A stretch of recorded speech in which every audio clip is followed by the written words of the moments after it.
All right. Now, how do I edit again? To take frame off the top. What? What are you asking? I don't know if you can see you can't see my screen now, can you? Huh. Image smaller so it didn't see like my search bar and stuff. Oh, crop and pad. You right click and click filters and then add a filter, crop and pad. Or you can edit Filters. transform also, but you can do it 2 different ways or 3 different ways. I'm in filters, but I don't see crop and pad. There's 2 boxes for two boxes for filters. There's audio and then video, right? Or no? So I'm There's just right clicking on window capture and then going to filters. Yeah, right click on window capture, go to filters, and then is there 2 boxes? There's a top box and a bottom box of filters. No. Oh, I have to click Okay. add Yeah. and then crop pad. Yeah. Got it. Okay.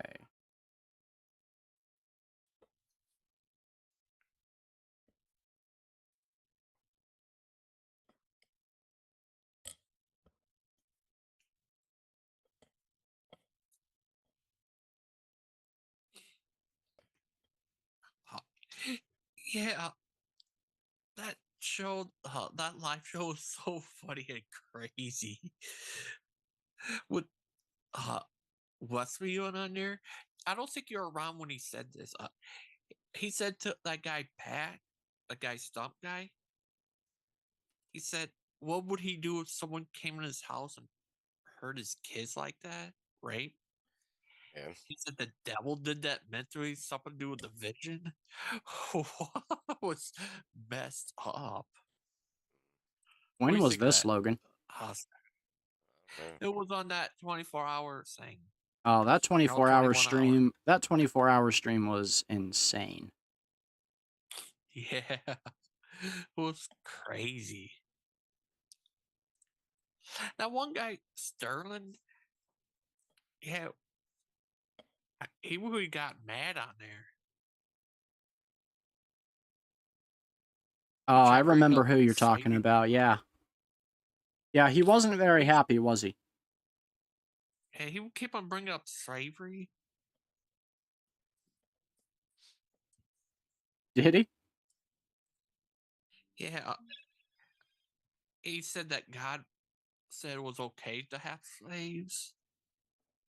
Oh, to have slaves. What do you think of that, Skyler? he said that what?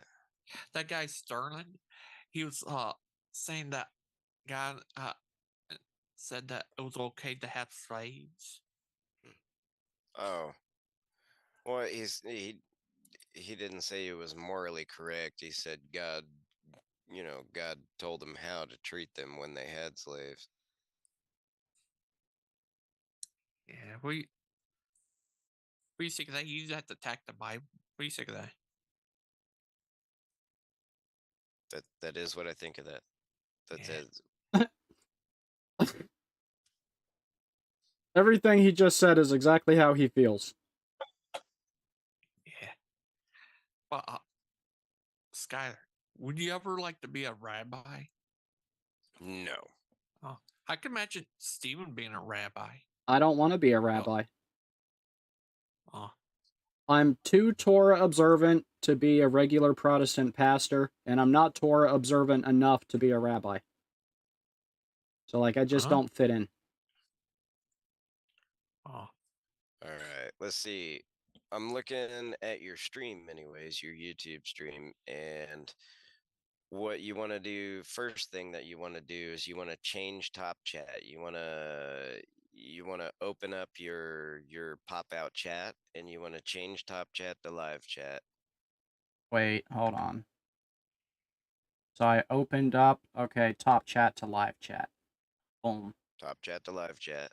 Got you. and then click the 3 dots in the top right corner. Click the 3 dots and toggle timestamps or show timestamps or whatever. Toggle timestamps. Okay. Mhm. Yep. All right.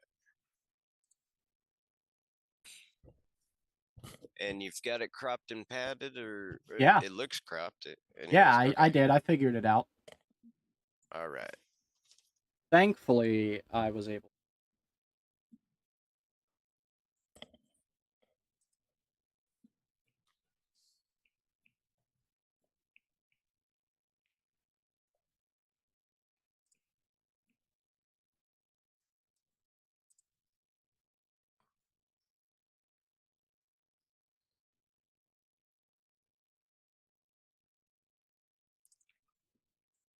All right.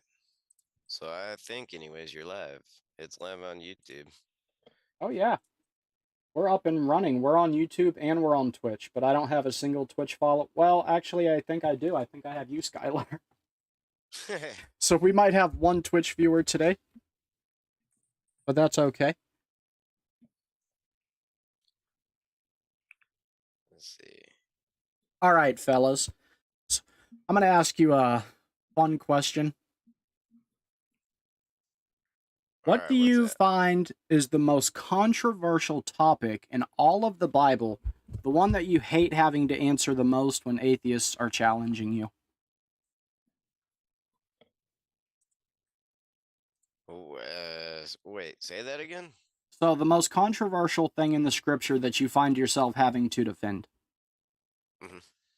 Oh, Like, for controversial thing instance, in scripture. slavery or women's rights. You know, the taboo topics that we hate to talk about because it does take some understanding and study. I, I don't know. I kind of don't. I don't really debate, literally. I mean, somebody asks me questions, or what my opinion is, or something like that, or I might speak up in some things. Still, not even debating. I might speak up in some things. Sometimes be like, "No, hang on. Scripture says such and such," and bring up scripture. Be like, "That's pretty plain as day." But I don't know. I don't know. I kind of just don't debate. Actually, I would go as far as to say that, literally. Just avoid the topic altogether when it gets brought up? Doesn't that kind of, I mean, to you, you have military background. Doesn't that feel kind of like a retreat? Mm, yes and no, but it's personal. What good is it gonna do? What good is it gonna do a greater good? So it's not really gonna Okay. do any greater good So anywhere. yeah, so your argument would be that there's not much fruit that could come of it. Is that right? Yep. Okay.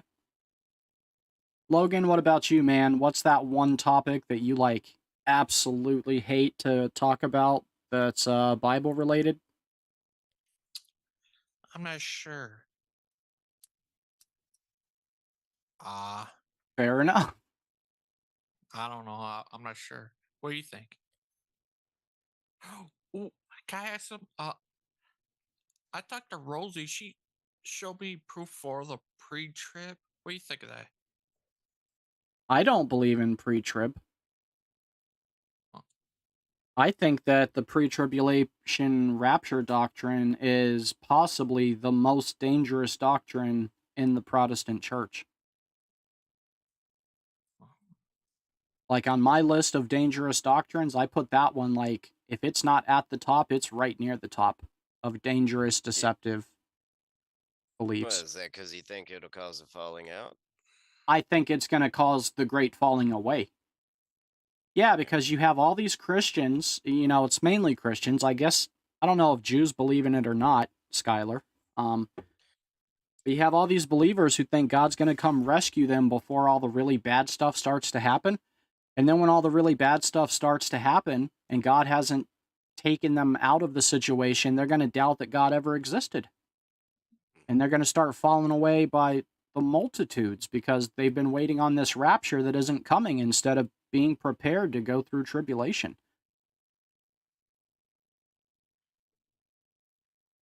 I mean, does that kind of make sense to you guys? Pretty much. Yeah. Where do you fall on rapture, Skylar? I don't think rapture is gonna happen. I think it's gonna be in lieu of a rapture. Is gonna be. I'm waiting on Ezekiel. That's what I think. I think I'm waiting on Ezekiel 38. Gog and Magog. Boom. There's gonna be a renewing. There's gonna be Do you see that everything. as Everybody's. Russia and Ukraine? I know there's been a lot of speculation about that. See the what? Do you think the war of Gog and Magog is Ukraine and Russia? No, not at least not Vladimir Putin. I could say that nonetheless. Do you like Vladimir Putin? Absolutely. You know what, man? I don't outwardly trust our government very much. Maybe as far as I could throw my old grandma, and she was a rather large woman. So I don't trust them very far. And I just find it real suspect that he supposedly treats his people so poorly, but he's got like an 80% approval rating, right? Something I don't think we've pulled off since Ronald Reagan got shot and the world like gathered around him to support him. Like, so a 80% approval rating, I just don't see how he could be the demon that the West paints him out to be. Right. He's not a demon at all. As a matter of fact, he just spoke against the Eastern Orthodox Church, with against homosexuality and whatnot. Yeah. Yeah, and that speaks volume, man. It speaks volume. It really does. And then the other argument they use is like he manipulates elections for certain candidates, and I'm thinking, so what's your issue? That they're becoming too much like America? I mean, is that we don't want them doing what we do here at home? We have found ways to manipulate elections for decades, dude. Decades. What do they normally call it? Don't they normally call it the March surprise? Like they save up all the dirt they can on the candidate and then like right before election days they release it. Like that's manipulation of elections.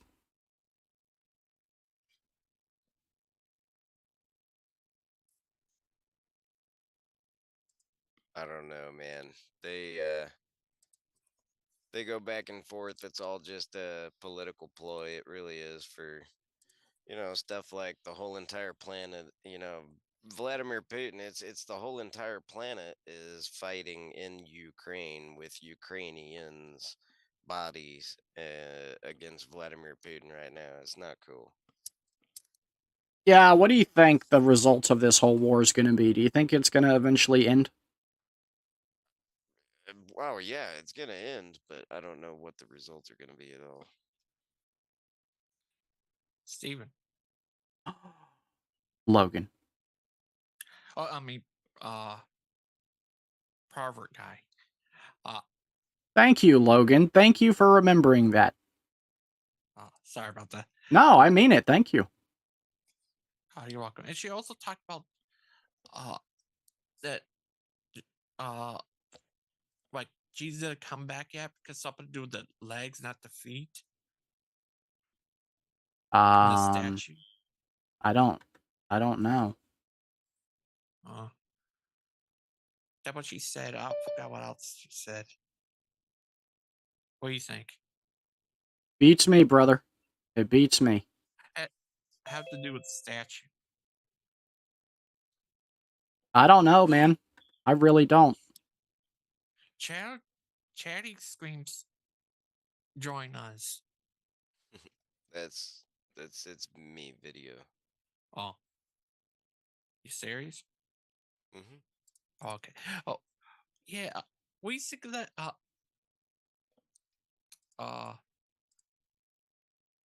Yeah, that was so funny what Wesley said. It's crazy. We said that he told your in-house secret. I don't even know what secret he's referring to. He's crazy. Logan keeps bringing it up, and he's just crazy. Legitimately. Sorry about that. I really like Wesley, though. Yeah. He's nuts. Yeah, he probably is nuts. Like, no doubt about that. But he's Be got a careful, he good might. heart, and you know what? He actually has really interesting conversations when you get him off the vision stuff. Yeah, he made me into an egg. Oh yeah. Yeah, I could egg someone's house by throwing myself at him. But see, uh, Logan. why you don't? Want to ask why don't you believe in the pre-trib and Rosie does? Because we're both adults Oh, okay. and I we mean, we have differences of opinions. what's your reason not to, and her reason to? I mean, What is her reason not to and my reason I to? mean your reason not to believe in it, and her reason to. I just don't think scripture supports it, especially in any of the Hebrew context. So that's a major concern for me. And it's more of a newer doctrine. I believe the doctrine's only like 500 years old or more, if that. So that's something I find a little alarming. Oh, And I think it's going to be a very deceptive tool for Satan to use to deceive believers into thinking that God never existed in the first place. oh, oh.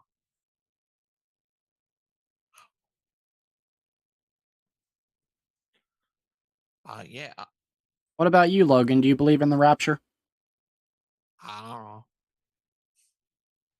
You don't know? Yeah. You don't have any skin in the game?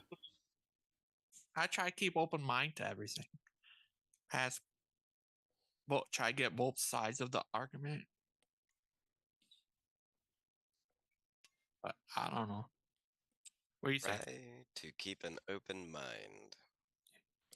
I think we should still live every day like the rapture could happen tomorrow. I think Yeah. that's the point of a lot of the early church fathers. Like, they really just wanted you to be prepared in your heart for if that time came.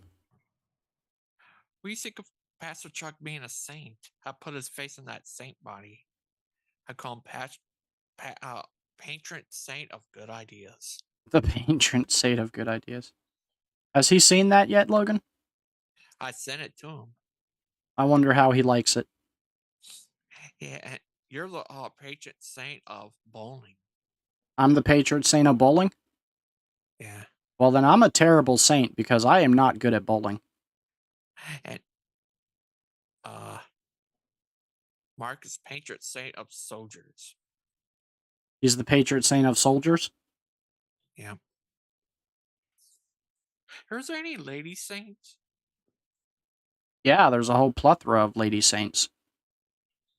Oh. Oh. What about? Yeah. What about what? This could be the patron saint of angel ladies. I don't want to be the patron saint of anything. Are you sure? I'm positive. I feel like there's a lot of other people out there way more qualified than me to be a saint. Like Skylar? Yeah, take Skylar. Skylar spent hours with me on here yesterday. So that's pretty saint worthy in my book. That is not saint worthy. You don't think that's saint worthy, Skylar? No.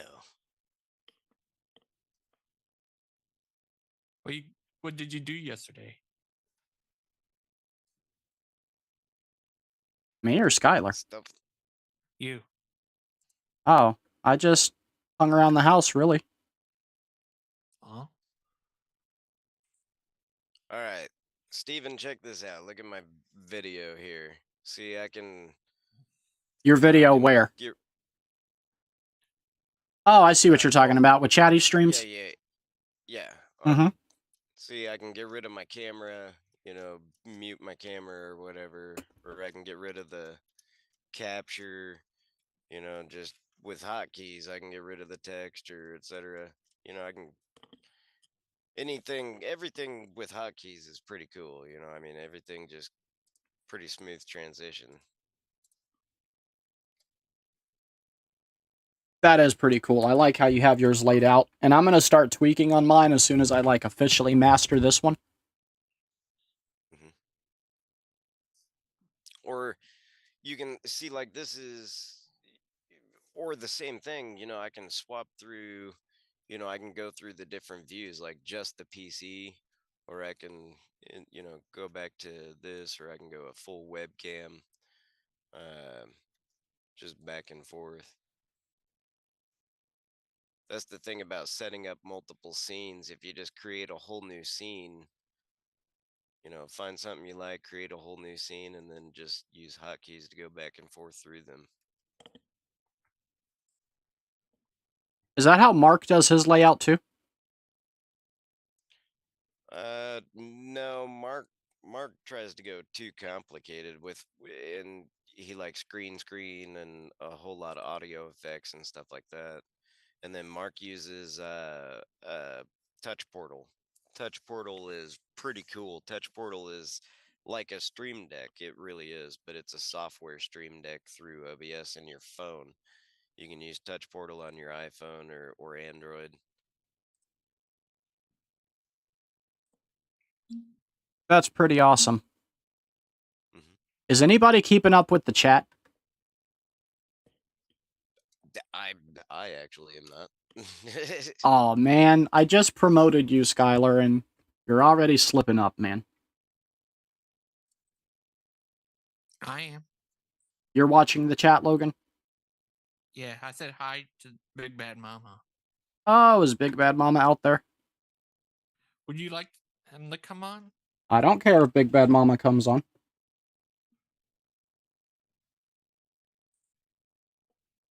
I can't see, like, Big Bad Mama's comments because I'm pretty sure I thought I unblocked Big Bad Mama and Mark, but I guess I have to do something else because I still can't see them even after being unmuted.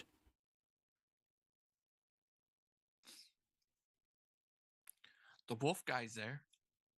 Yeah, what's up, Wolf? You gonna come on today, bud?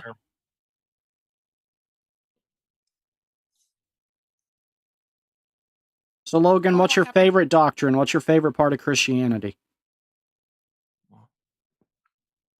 Jesus. Okay, but that's still vague. What's your favorite part about Jesus? I don't know. I don't know. What do you say? What does it say in your hat? What does my hat say? Yeah. What does the moose say? Yeah. Yeah, I got you on that one. What does the moose say? I don't know.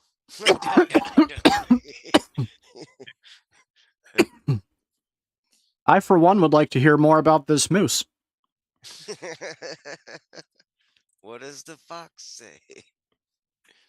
What does Skylar say? You're a Skylar, and a gentleman. I say I want some freaking cookies or pretzels, dude. You guys check this out, man. Make soft pretzels. Can you make pretzels into cookies? Dude, there are few things on earth better than a hot, baked, soft pretzel. Do you like them at the movies? I like their pretzel bites. I'm about to, yeah, I'm gonna make these today, soft pretzels. And you're gonna send some to your boy Bolin, right? Your good friend Proverbs. Come on, Skylar. What about the pervert guy? No, we're not sending any to you either, Logan. To you? You were the pervert. I just called you out on YouTube. Everybody knows now. No, you are Mr. PG. That's Proverbs Guy. PG is like a rating. Like, you can come to this channel and guarantee that unless Skylar's on live stream, there will be no bad language.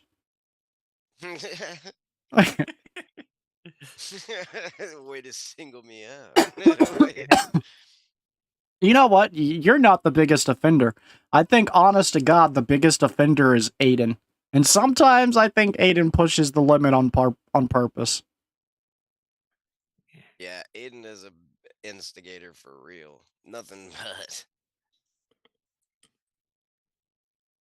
Oh, Scott, can I ask a question?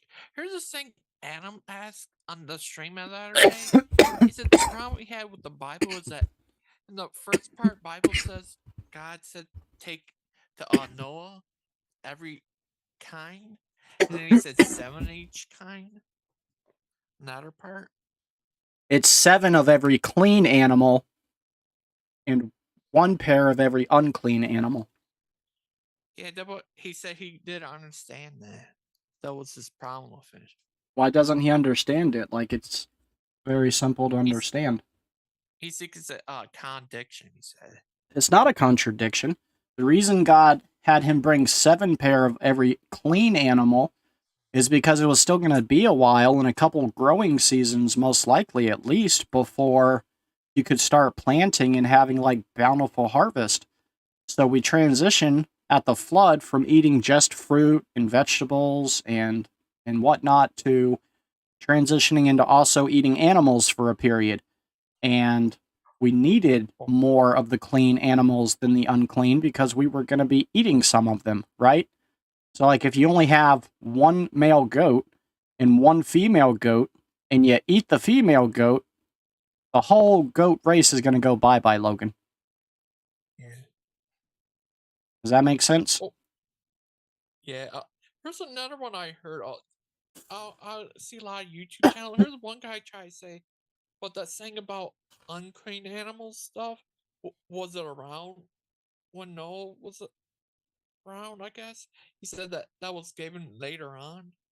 He didn't get why would God have it then.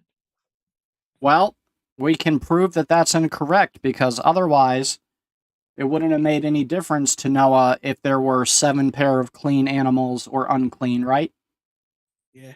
Like, you would have to know why there's this many what is clean and this many of what is unclean.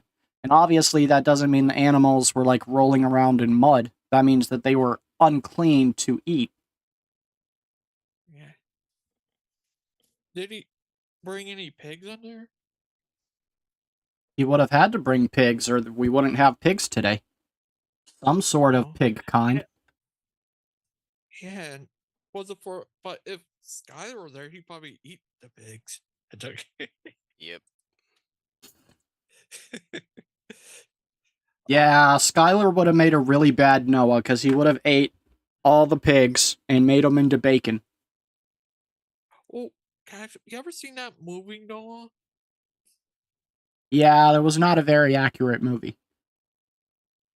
Yeah, they had the Nephians be the rock monsters to help them build the ark. You know, that's kind of my pet peeve with when Hollywood does try to get into biblical movies because they butcher them. Like, they butcher these stories from the scriptures so bad. Yeah. And so Noah being that, did the Bible say Noah was like 100 years old? Noah was 120 just when he got on the boat, at least, because now he was older than that because Noah preached about the flood for 120 years. Yeah, he was old nonetheless. I don't know his age, but I would guess somewhere around 300 to 500, but he was well over 120 just at the time of getting on the boat. Oh, and you ever seen that other movie, Exodus, Gods and Kings? Yeah, unfortunately, I've seen that one too. Yeah, that one where I get instead of being a miracle of God when they opened the water, they made it where some natural thing happened that made the water split open. Yeah, that's the theory. Yeah. What does Sky? What do you think of that movie? What one? Exodus, Gods and Kings. I haven't seen it. And that movie, Noah.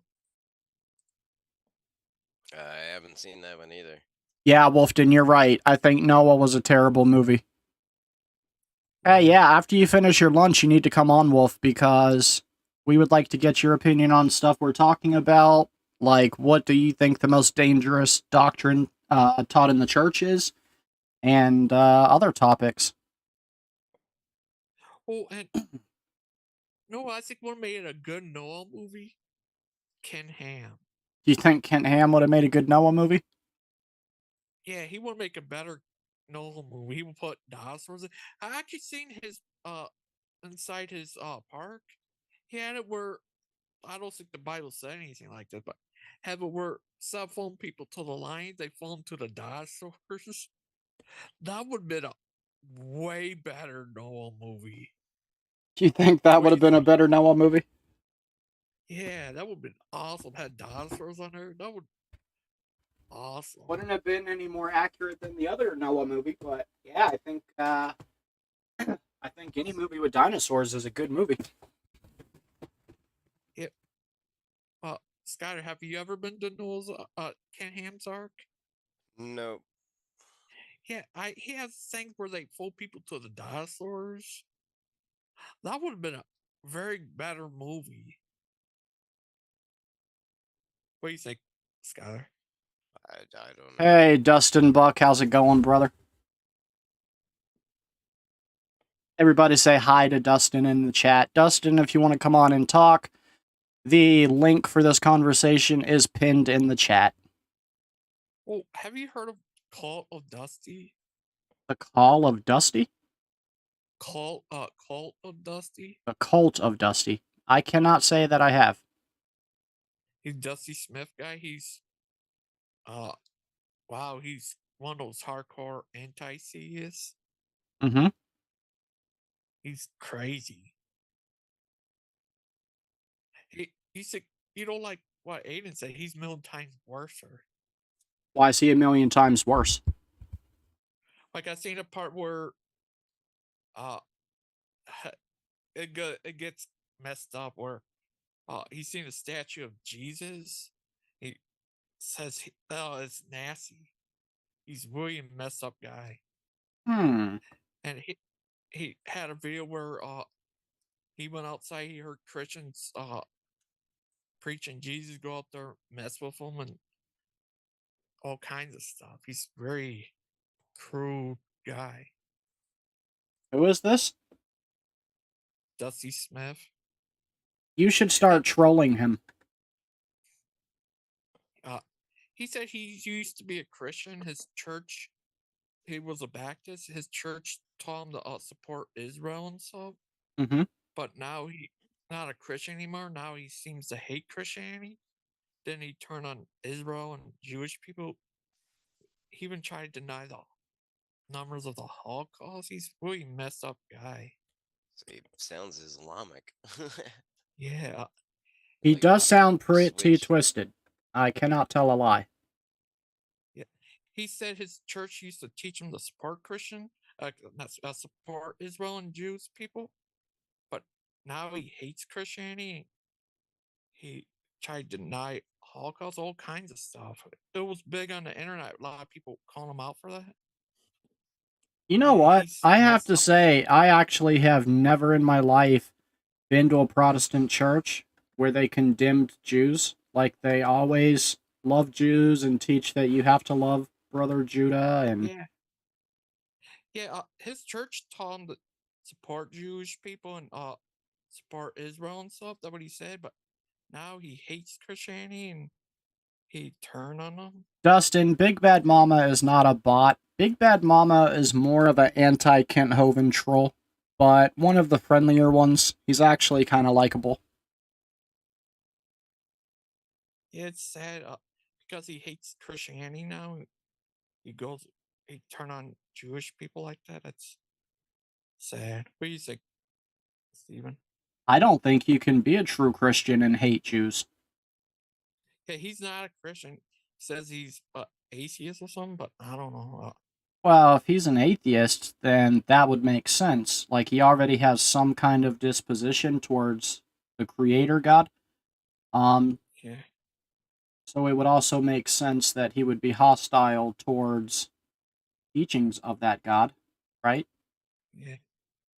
Yeah. He said his church used to teach him to support Islam, but now because he hates his church, I guess, it's Christianity. Right. Well, if He you're turned against. distancing yourself from God, you're going to have to probably distance yourself from his people also.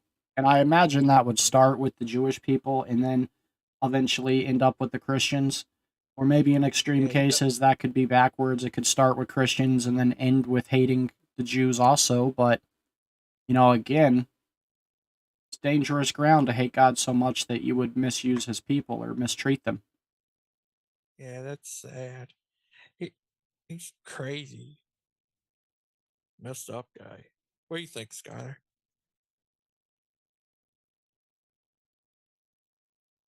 Are you there? All Skylar knows is that he loves Christians. Yeah. And that you converted him? Well, we're still To working on the conversion. Is Miss Mod converting you to King James only? No, she's not.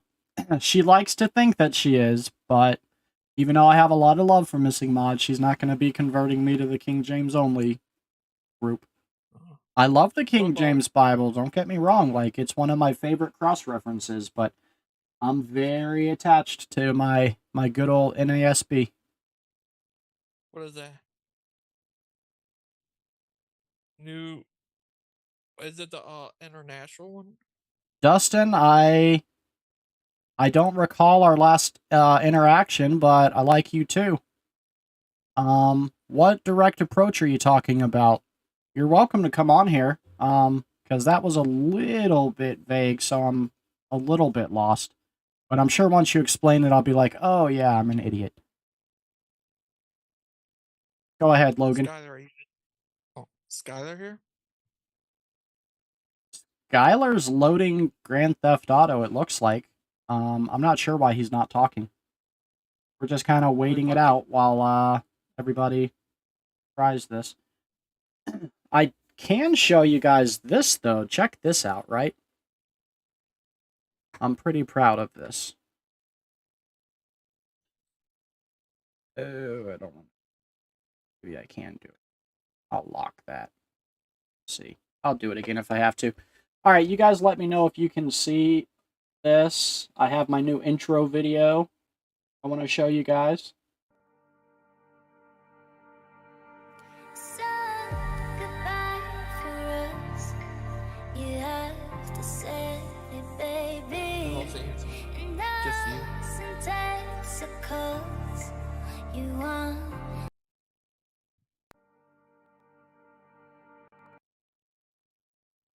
You didn't see my intro video?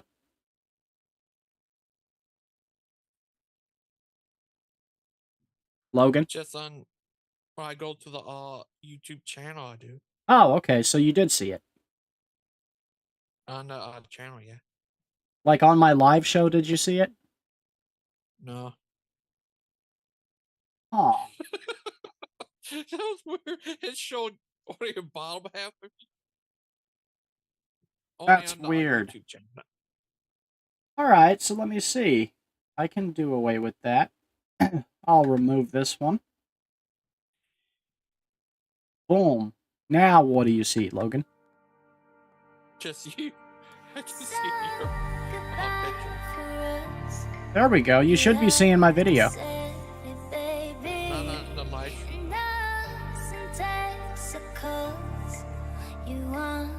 Weird, only to see you.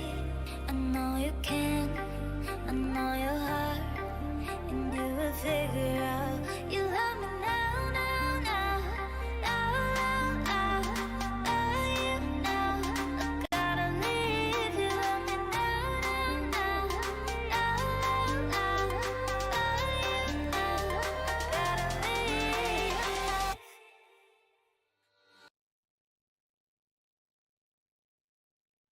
What do you think of that, Logan? Oh, you can see that on the YouTube channel, but it's good. Good. You liked it? Yeah, it's nice. You want me to make one for you? Okay. No?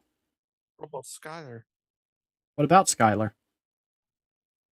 Where is he? I don't know what happened to Skylar. I don't know if he got tired of our shenanigans and he left.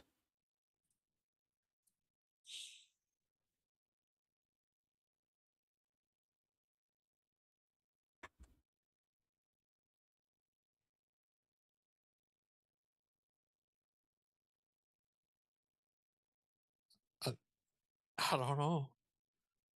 I don't know either, Logan. He just You're left. PG. So, Logan, how do you like the new setup? Nice. On YouTube, do you think it's nicer than what I was doing? Yeah. Yeah. Thank you, bud. You're welcome. You're a nice guy. Oh, thank you. You're a nice guy too. No, you're a nice guy. Oh, thank you. You're a nice guy too. You're a nicer guy, though. Nicer guy? What? We've got Wesley in the house. For real? Yeah. Where is he? Mr. Wesley, how are you, sir?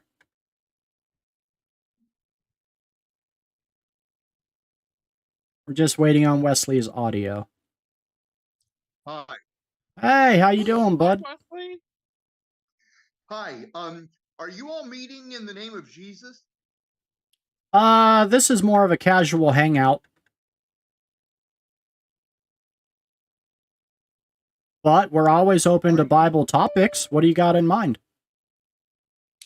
Well, from this day on, any who gather in the name of a god or in the name of a religious stance, be it atheism, should it be a group of people that claim they come together to pray to Jesus? Should it be a group of people that gather together to say they are worshiping Jesus or talking about Jesus, or for that matter, for Allah or Krishna or Buddha or any name that they say is God? If they gather together and those deny in that meeting that Jesus Christ appeared to them and said 3 times, tell the vision, the Holy Spirit of Jesus, the latter rain, shall be shut to them the entire time they gather in their unholy, perverted gathering. Even if they say the name of Jesus, and even if they say Jesus is God, by denying that they saw Jesus, by not telling that he said, tell the vision, they do not pray to him. They use his name. They imagine their prayers, but they are an unholy mouth. So when they gather all on earth in the name of any God and do not present the God that said, tell the vision, their hedges shall be shut, and a latter rain that wettens their souls and gives them a feeling of loving, gentle kindness, like Christmas Day. That feeling, that Holy Spirit of Jesus shall be withheld from them during the course of, and after their hedges shall be opened up by Jesus, and they shall have once again the feeling of peace, comfort, the comforter, the latter rain of Jesus pouring into their soul from the heavens, wetting their ashes. So that's what's going on now on. I asked Jesus to do this, and he said yes, because that is being done. So that's the news. Thank you for He the really update did come on back. the He really spiritual did realm. say, tell the vision. I believe Did he that say you anything believe about that. pieces? Dustin, how are you doing today, bud? Did he say anyone pieces? Dustin, I your mic is muted. Go ahead, Wesley. Oh, okay. I asked Jesus to send pizza for 3 days to celebrate the overturning of the murder law, Roe versus Wade, by the Supreme Court. The day that was overturned, I asked Jesus to have the angels in heaven prepare food, specifically pizza, and anything that looked like meat would be like a rice spiced, or a vegetable spiced in such a way that it had a consistency and a taste like pepperoni or a sausage. Could So could he also So you asked God to send pizzas to all believers, including our Jewish brothers and sisters? Not to any believer, to all those who do not believe he is God. But what about everybody who eats kosher? You sent them pepperoni pizza, man. You should have sent cheese. Dustin, what do you got for us, bud? How are you doing today? Oh, not much. I just wanted to take an opportunity to articulate my position. You and I had a spat, and I hope that there's no hard feelings. I saw something and I voiced my opinion. You came to the defense and aid of someone that I believe is still in the wrong. It's not between you and me. Yeah, that's all I really wanted to say. Just wanted to come and tell you, man, I appreciate what you're doing, and you're doing a good job. And aside from certain company you keep, I appreciate what you do. Well, thank you very much for that. And if you're referring to the Kent Hovind saga, I completely respect your feelings towards the situation, and that, in my opinion, isn't a reason to break fellowship. I've tried to maintain fellowship with Mark Stoney until he cut me off, and I've been friendly with multiple people from the other side. Actually, Sky Brorian here is not a fan of Kent Hovind, so everybody's welcome here, man, as long as we're all respectful and we can even disagree on topics. Again, it's all about respect. And you seem very respectful, so thank you for that. And if I wasn't super respectful to you, I apologize for that. No, I'm not saying that at all. Matter of fact, I wouldn't come to you like this if you hadn't been anything but respectful. I understand your position, right? And I can show mutual respect for that. That's a thing that's missing in our culture today. You're right about that. That and the disappearance of the ability to have conversations with people you don't agree with to find out where the middle ground is, or where are areas that you can agree on and build relationships from there. It's that dialogue, the communication. It's so lacking now, and it's even worse with the younger generations, man, because most of their communication has been through a device. You had very little face-to-face interaction. And the face-to-face interaction most people do have today, it's ungodly face-to-face interaction. So we're really a doomed society if we don't start communicating. I believe that when you find, okay, so when a caterpillar is metamorphosizing into a butterfly, about 10% of the genetic material is saved. In times of great stress and super change, 10% of the population mobilizes. I believe that to be the case throughout history, and I don't see any reason for it to change.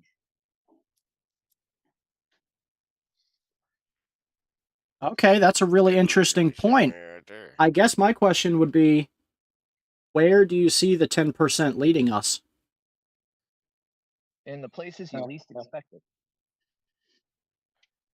Do you think this is good leadership? I don't care if leadership is good or bad. Matter of fact, it matters less as opposed to the example. That's why there's only 10% that make it.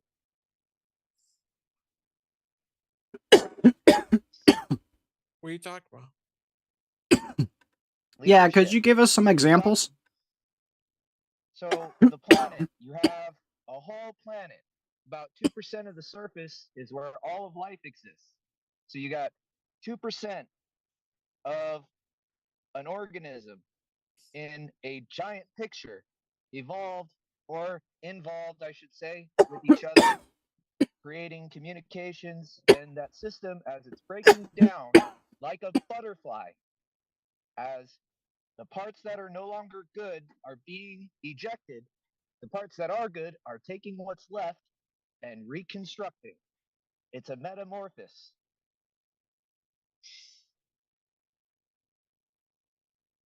Okay, so what I believe you're equating it to is the deterioration of culture, right? If I'm following along, the 10% would be the Well, preserved portion of culture that we're bringing forward. if you're looking for good steel, you got to eliminate the junk. Isn't that kind of like a survival of the fittest mentality? Unfortunately, I believe that that is biblically sound and also a very, very strong mechanism God uses, i.e., the flood. The flood wasn't really an example, though, of survival of the fittest, right? That's more of an example of survival of the favored. So then take survival of the fittest out of the equation. It's not a part of it. It's God's making the decision. Sure. That's how I see it. Okay.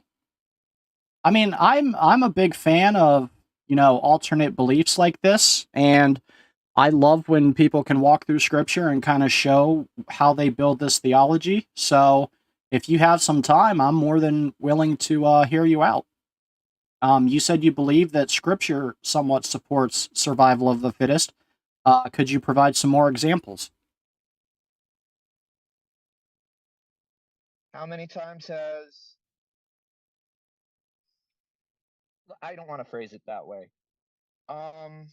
Let's see. When Moses parted the sea, it's not fair to say that God only selected the ones that he favored, because there were those that were in the favored group that turned against Moses, a representative of God, right? Yep, They murmured Korah's amongst rebellion. themselves, they rebelled. So some of those people made it, some of those people didn't. Again, the analysis is God doesn't control what you do, he only allows for consequences. And God also allows for you to have the ability to save yourself. Okay, save yourself from what, though, exactly? Subjugation. In my example, Moses was saving these people and himself from subjugation under Pharaoh. Nobody's perfect, though. Sure, yeah. Okay. And you think that the splitting of the Red Sea is an example of survival of the fittest? Exactly. I don't necessarily believe every Egyptian died. There might have been some at the back that escaped the fate. Survival of the fittest is more Really good story. accurately defined, though, as the smartest, fastest, strongest, most capable will survive, and then the weaker will die out. How do you connect those Do two? you think that maybe a few of those Egyptians maybe swum out of the ocean? Those were maybe just a little more fit than the others? I probably don't think that, no, because they were walking at the bottom of the Red Sea and walls of water around them, so the water wouldn't have like slowly receded or slowly rose. The water would have rapidly came crashing down on top of them, trapping them at the bottom. By the time they would have made it to the top, they would have drowned.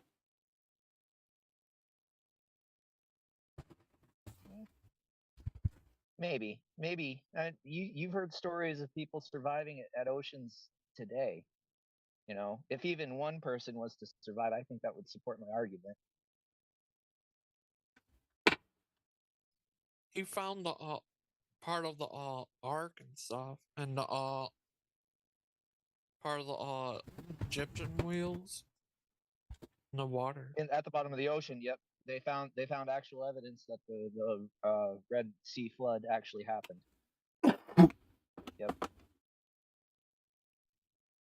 Yeah, I was actually lucky enough to. I'm not sure how many of the videos I've done you've watched, but I got to go to Ron Wyatt's wife's house, and I got to hold a lot of the bones from the bottom of the Red Sea crossing, which was pretty awesome. Yep. Yeah, I believe I've seen that. That was one of the things that you and Ron Wyatt, man. Ron Wyatt, that was one of the things that that drawed me to your attention, your channel. Oh, really? Yeah. Well, Yeah, I was that's pretty researching them. interesting. Go ahead.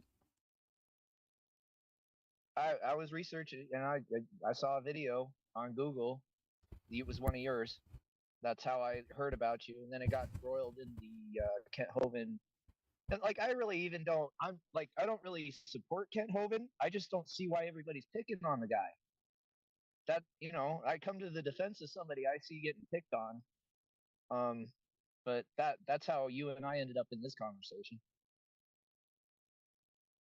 Okay, so I'm curious then, because I'm also a defender of Kent Hovind, but it sounds like you also defend him. So I'm curious, like, how our first interaction came about. If we're both on the side of defending Kent Hovind. Because I was calling out, what's his name, Brett Keane. Oh, that makes sense. Okay, go on. Yeah, Brett Keane, dude. That dude, he can't find out whether or not it is left or right foot and whether or not they belong on the left or right side. That dude, he can't make up his mind, right? I mean, he'll profess that he's on somebody's side, that he wants truth to come out, but then when somebody comes at him and asks him, "Look, dude, I made a phone call under this supposed name for this child that's missing. There's no missing report, right? Nothing comes back.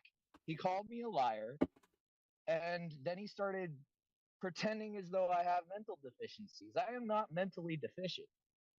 I researched. I took a look. He didn't want to hear the evidence, and when you're dealing with somebody who's unreasonable, it needs to be called out.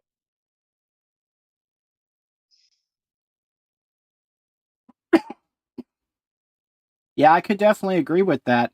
I wonder if I was hosting with Brett Keane at the time over on the God TV radio show, which possibly would be why I got defensive over him. Yeah. Yeah, it wasn't long after that, though, then he probably got me. He got me real good, too. Yeah. I'm telling you, that dude I mean, I don't want to talk bad about somebody who's not here, but I would say everything I'm saying to you to his face and worse. Believe that. Yeah, like, I refuse to make personal attacks on him, and I'm not gonna question his faith or anything of that nature, but I will say, in the most loving way I can that's possible, he is the biggest opportunist I've ever met in my entire life. Yeah, I would put him under the category of clout chaser. Yeah, and that's kind of bizarre too to me because his channel up until like a couple months ago was growing really fast. He was about to jump me, and he had been at it a lot shorter of a time, I think, when he came back. And he's stuck at the same place he was like 2 months ago. I don't know if he's gained 20 subscriptions since then, which I thought to be really weird because, love him or hate him, he still is pretty well known and people are still pretty interested in what he says. Well, okay, and I will add that caveat. It's not like the man's an idiot, but there's the other end of the equation where he can't handle an actual controversy or any kind of real conversation. It has to be orchestrated to his advantage, otherwise he shuts down the conversation. Like, I mean, how do you deal with someone like that? You just have to go after his bonds with the people that he's associated with. Yeah, that's true. Yeah, and the weird thing is he hangs out with some really cool people. Like Adam Lore is an agnostic, Oh, but don't get me started on that, dude. I love Adam. You don't like Adam? No, no, no, no. Why? What do you got against Adam?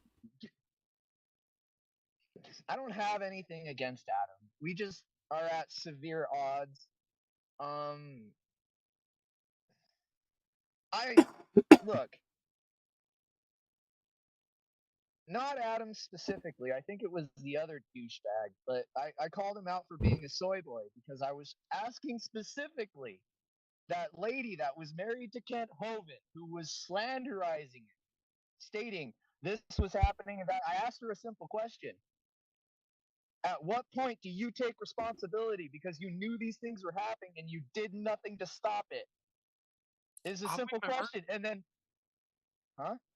Yeah, I remember that. Yeah, I was about to say, bro, I think I remember that too. Yeah, it's a simple question. If you're in full view and you know what's happening, at what point do you take responsibility? And she just wouldn't listen to the question. And then Adam Moore jumped in, and then some other dude, I forget what his name was. I'll fight them both at the same time in a ring, sanctioned or otherwise. Fuck both of those dudes. If you don't mind, if you could please watch the language. It is a Christian show, so we try really hard to uphold those Christian values. Yeah, I remember that not too long ago. I forgot what channel it was. Yeah, that was God TV Radio. Yeah, there it is. Yeah, that's where it was. Yeah. It Yeah. got deleted right after that. I think I remember that show. I think it was Mark that you were also getting in a confrontation with, if I'm correct. I think Adam Lore, or maybe it was Aiden. Yeah, Aiden sounds familiar. Aiden Landon? Yeah, Aiden's been a thorn in my side, but he's okay. And I'll fight him. That's what I'll say. I don't have any ill will against him, but in a mutual terms of combat, him and I would rock. Are you talking about like a good old fashioned Southern duel, or are you talking like backyard boxing? Fight between two individuals. Okay. It doesn't matter. Whatever form, whatever style, whatever type, rules, regulations, bring it. I'll tap them out. I may have something for you then, because Mark recently challenged me to a debate on, what was it? It was, I think specifically it was preterism, and I declined. So, how would you feel about debating Mark on preterism here on this channel? Predatorism? You mean like, define the term. So, preterism is the belief that all of the prophecies in the New Testament, specifically the book of Revelation, have already manifested in the early centuries right after the crucifixion and resurrection, and that we're literally living in the millennial kingdom right now. I mean, if you listen to what Jesus said, we live in the kingdom of heaven on earth. I mean, and the other end of the equation on that is tomorrow is never promised. So I couldn't necessarily debate that on good faith or good terms. I wouldn't know.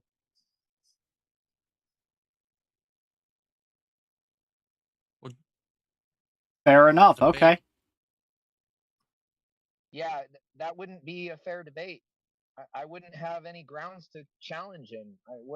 What is your at what point what would is I be your denominational leaning, if you don't mind me asking? I'm always curious about this.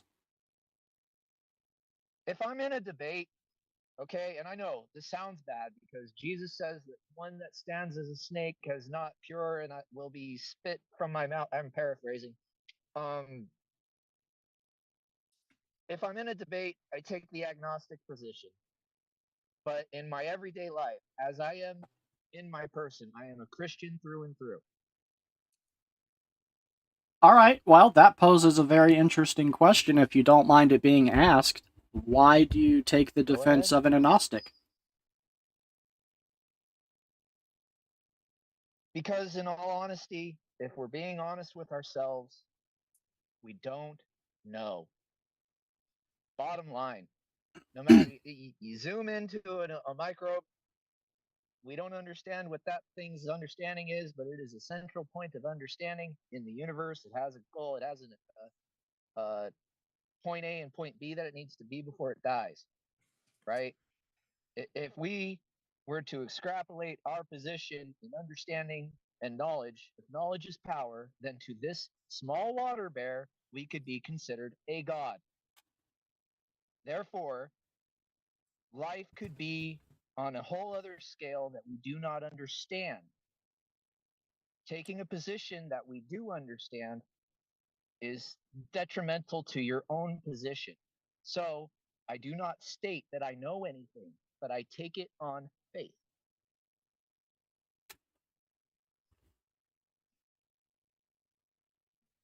Okay, so that's a really interesting claim that you just made. You said that we can't know that there's a creator. But I would say just take the balance of the universe. That would have to be proof because it's so specifically designed. If a planet is a degree this way or that way, it all ceases to function. And it's so precise that that would scream of proof for a creator. But even then, set that aside, right? You have to also account for personal experiences, whether it be dreams, visions, visitation from angelic beings. The extreme flip side of that, you have demonic attacks, demonic experiences. So we'll lump those two together, but then you also have miracles, which can only be explained through a god, and then you have acts of divine intervention. I mean, could you not Go use ahead, those Logan, in an sorry. argument to prove that there's a god? I'll take Logan's point and then I'll respond. Go ahead.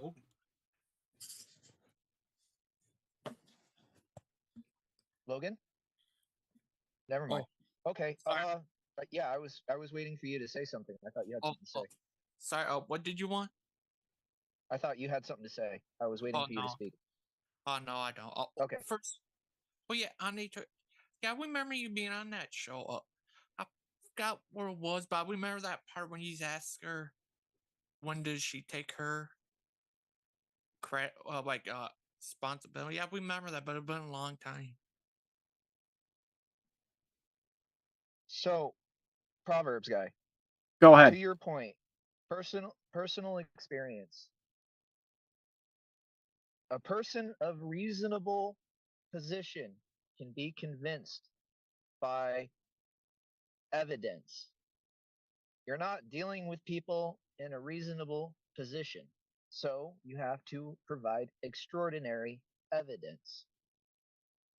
In this particular case, I agree with you. I'm not saying you're wrong. I'm saying that if we are to take the position that we understand our opponent's position, we have to acknowledge that their point of view states evidence and reason would dictate their position is the common head coins up of the flip. Correct? Okay, sure. So when I take the agnostic position, I'm not eliminating that portion of the conversation or trying to alienate an individual who's trying to find their way back to the light. And I try to reasonably assess that position by the idea that if I'm going to put out my belief and faith on another person, that I'm not subjugating them to understand that if they disagree with me, that it would be a personal attack on my person, but that it is okay for discourse and encouraged. I want to come back to this because I have some other things to add to it, but I quickly do want to also get Wesley in on this conversation and ask Wesley what he thinks of that position also. The position of debating with atheists from a Gnostic point of view or an agnostic point of view versus a believer's point of view. Do you see fruit that could come of that? Like, personally, I think that that would make it harder to debate atheists, because if you don't have the supernatural component, right, if you don't have the God fact, then you almost have to go with their arguments on things like evolution, right? If there's no God, it would have to be something like evolution. So I think that would make, your defense harder. But Wesley, what do you say? Well, I only have one sword from Jesus, the sword being the word, the spoken word from the mouth and the tongue. And that's the vision. From my reading the Bible, it seems to me that Jesus does not want us to enter debates with atheists. I agree. Okay. And every experience I have had when I went ahead and tried to, it was just a version of nyanya and foolishness and disregard and not listening and cutting off. There was never any coming together, any real, it wasn't even though we were speaking, like on a telephone, there was never any width. And I think I was in error in trying to debate with atheists. I tried many times, but so the only thing I had from Jesus that I could tell an atheist was that I'm an evil man. Jesus showed me that I fail to believe in his forgiveness. And he showed me that in a vision of a foot that didn't bleed when it was cut off. And that I am an evil man. I fail Jesus when I go, why, when I use my reason, my logic. And that why is like a fashionable, dirty black shoe that is on that foot. And that I fail you when I don't uplift the Holy Spirit. And that's that clean white sock that is on the foot, and it gets cut off with the foot. And I'm an evil man. I'm still double-minded, and it's horrible. And I'm still double-tongued and double-hearted. And I fail you when I am that way. So Jesus showed me what I am like. He showed me that I'm like two little ghouls with big heads and sharp teeth. And Well, one let of me them ask you guys cuts off this. your foot, and the other one lifts his hands as though he's praising God, but neither creature said any words. And they're wearing wedding clothes. But let me ask I you saw this, that. Wesley. You both said that you determined from scriptures that you don't believe you're supposed to debate with atheists. My Right. question would be, there's only really like one passage off the top of my head I could think of where that would possibly apply, like if it wasn't exactly in its proper context, and that would be in one of the Is it letters Proverbs? from Paul, and him telling the believers of that church not to engage in endless conversations about genealogies and whatnot. Is that the scripture you guys are applying to this? Well, I'd say that does apply to it, but I believe that there's a proverb concerning how not to go to those people. Yep. Cast not your pearls before swine. That's one. But I'm there's the other aware one, of the cast not pearls before swine. Okay. that they are scorners, and they don't understand. Their understanding is the ways of men in the world. When it comes to spiritual matters, they just draw a blank, and they have no thought about it. But in Proverbs, I'd have to look up the exact proverb. And being the slaggart that I've been, I've only recently started reading Proverbs and trying to apply them to life. I have to look it up. Hey, gentlemen, are you going to be on air for 30 minutes? If so, I'd like to depart from you for just about 15 minutes and then come back on, and I'll find that proverb. I've got something that I'm working on that'll take me about 15 minutes to do, and then I'll be back. Is that okay? That's absolutely fine. We're going to be here probably for several hours. Okay. I'll be back within 30 minutes, certainly, but I'll probably be back within 15. But that's my understanding is, every experience I've had trying to argue or debate, they call it a debate. It's never a debate. Just reality just eludes their words. I talk about real healed teeth in their mouth, and they deny it. So I just believe that Jesus teaches in a proverb, and I'll find that proverb, I hope, that really it's don't go into that kind of a thing. Don't go into don't debate about or try to prove that Jesus is God to someone that says prove it. Why do I have to he is. There's All right. no doubt about it. I don't have to prove he's God. That It's does you that are going to have to prove he is God, or some bad stuff is going to start happening to that leaves us with a little So- bit of an error, though, right? And the error being, then we have to subjectively identify where the line in the sand would go for witnessing to an atheist versus when it just turns into an unfruitful debate. Because then we would have to have scriptures to give us that defined line, or we artificially have to implant it where we individually see fit, right? Well, those kinds of debates, those people enjoy scorning. They know Jesus is God. They know it, but they're never going to confess it. They are never going to witness it. I do agree with that. And they enjoy, they get their kicks out of denying it to your face. They get a happiness out of it. They really Somewhere in the like back of their putting- head, they hear demons cheering. They don't sleep at night unless they've done some bad to a person that believes that Jesus is God. They sleep better at night when they do evil to a person that believes Jesus is God. Yeah, I believe that's a proverb also. Yep, that's the one that I'm looking for. So anyway, I'll be back shortly. Okay? All right, Wesley, sounds good. We look forward to having you back.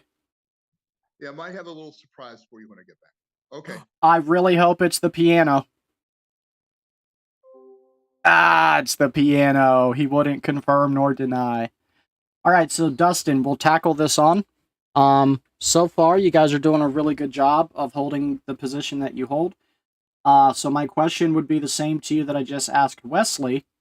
Can you identify scriptures that would tell you where the line would be between witnessing and a debate? Or do you agree that by default you would have to artificially find that line?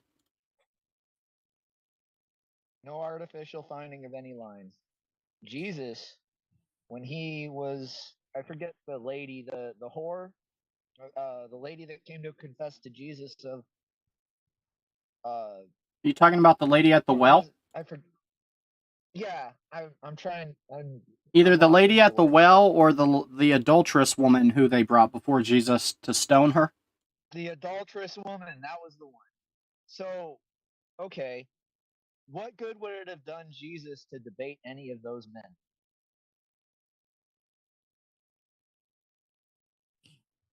Okay, go on. The idea is that the men were following the law, so in their eyes, what they saw, what they were doing was right. So Jesus took the law and beat the men that were going to stone this woman over the head. As he bends down, he writes in the dirt. Now it's not clarified what he's writing, but if you ask me, the debate was in the evidence of the words that were being written on the ground. Maybe it was names that the lady had slept with. Maybe it had been some of the very men in the crowd. Maybe they had felt guilty. But the idea that I'm getting at here is it wouldn't have done any good for Jesus to debate anybody on that lady's behalf. They believe in their position, they're going to follow through. You can't dissuade. How do I put this? My only problem can't is he dissuade the- he did kind of debate them. He just had a really rock solid argument, and it was short and sweet. Let he with no sin cast the first stone. So they were saying, okay, well, if we stone her, we have to line you all up because you're all sinners. So that was, in my opinion, that was a rebuttal. That was per se debate. I don't necessarily know that it was a debate so much as a declaration of if we're going to follow the law, we're going to follow the law all the way through. That's not a debate. That's you don't have a choice because you're foisting your opinions on other people. Your opinions will be foisted upon you. Now, maybe that's a debate. I don't necessarily know. But then there's the other end of the equation. Who in that crowd would have believed that Jesus by himself would have the power to subjugate anybody to any kind of consequence? Right? So there he had no power to debate, period. But he had evidence, and that in and of itself necessarily may spark a debate, but isn't a debate on principle. Yeah, so I don't know, man, because there's some interesting aspects going on here. For one thing, he couldn't willingly disobey the law, or he couldn't have been Christ, because Christ had to obey the law in order to fulfill it, right? He had to obey a perfectly sinless lamb, pure without blemish. We know all the foreshadows, so he can't outwardly promote breaking the law. And the only way in that instance he could have forgiven that woman or got them to drop the stones and been justified without breaking the law is if he was God. So what he's doing is he's actually making a declaration that they're well aware of because they're well studied in Torah. They also know that God has the divine ability to forgive whenever, however he pleases. So he's making a declaration that he is God. Now, the other interesting point you bring up is what he drew in the sand. And that, to me, is one of the most puzzling things left out of Scripture because I would love to know what he wrote down. And I've heard your theory before that he was writing down like dates and men she had been with. And that's also a theory that Kent Hovind holds to. And I find that fascinating. It very well could be that. PG. ProverbsGuy. Did Peter say something like you have to defend the hope that's in you? Well, it does say to be ready to give an argument for why you believe the way you believe. So, yeah, that's an interesting scripture, Logan. Yeah. But it doesn't say that you have to convince anybody. Yeah. Well, that's fair, yeah. So, I mean, if you're talking about a debate, going back and forth as opposed to just making a declaration, again, not a debate. I think, though, we may have different understandings or wanted outcomes in a debate, right? Because when I do a debate with an atheist, and I've never had like a formal debate, I have kind of these conversations you and I are having right now. I prefer that format, but whenever I've debated atheists, I've never gone into it with the mindset, I'm going to change their mind today. Not once. I always go into it with the mindset, I'm going to drop as many pebbles as I possibly can for them to step on, little seeds. I'm going to plant little seeds in their minds and in their soul and, in their conscious, things for them to think about. Position. Not, well, I can't change their position, but I can plant seeds for the Holy Spirit to have others water. And I mean, I think that's biblical also. You cannot make a horse drink, but you can feed him salt. Like Aiden? Aiden would be a good example of someone I try to plant seeds with. Adam Lore, in my personal opinion, Adam Lore is very, very close on the fence of being a believer. He said why he's not a believer because he had problems with what the Bible said when it said that. You know that Noel Ark thing I told you about? He said earlier? Yeah. Said earlier. That's problems he said he has with the Bible. He seeks for his contradictions in it. Yeah, contradictions in the Bible. Yeah. I know Skylar is a huge fan of Christians trying to convert people, especially when it comes to converting his Jewish people. He loves when we travel to Israel to try to convert Jews to Christianity. Isn't that right, Skylar? Massive fan of it, yeah. Skylar. what would you say to Adam about that? He says, I have to said step God- away for about 4 minutes, guys, and I'll be right back. Skylar, can you help hold this down? Sure. He said, No cussing, gentlemen. okay, Oh, I'm on. Okay. Scott, what? Adam said part he had problem with the Bible was would do with Noah's Ark.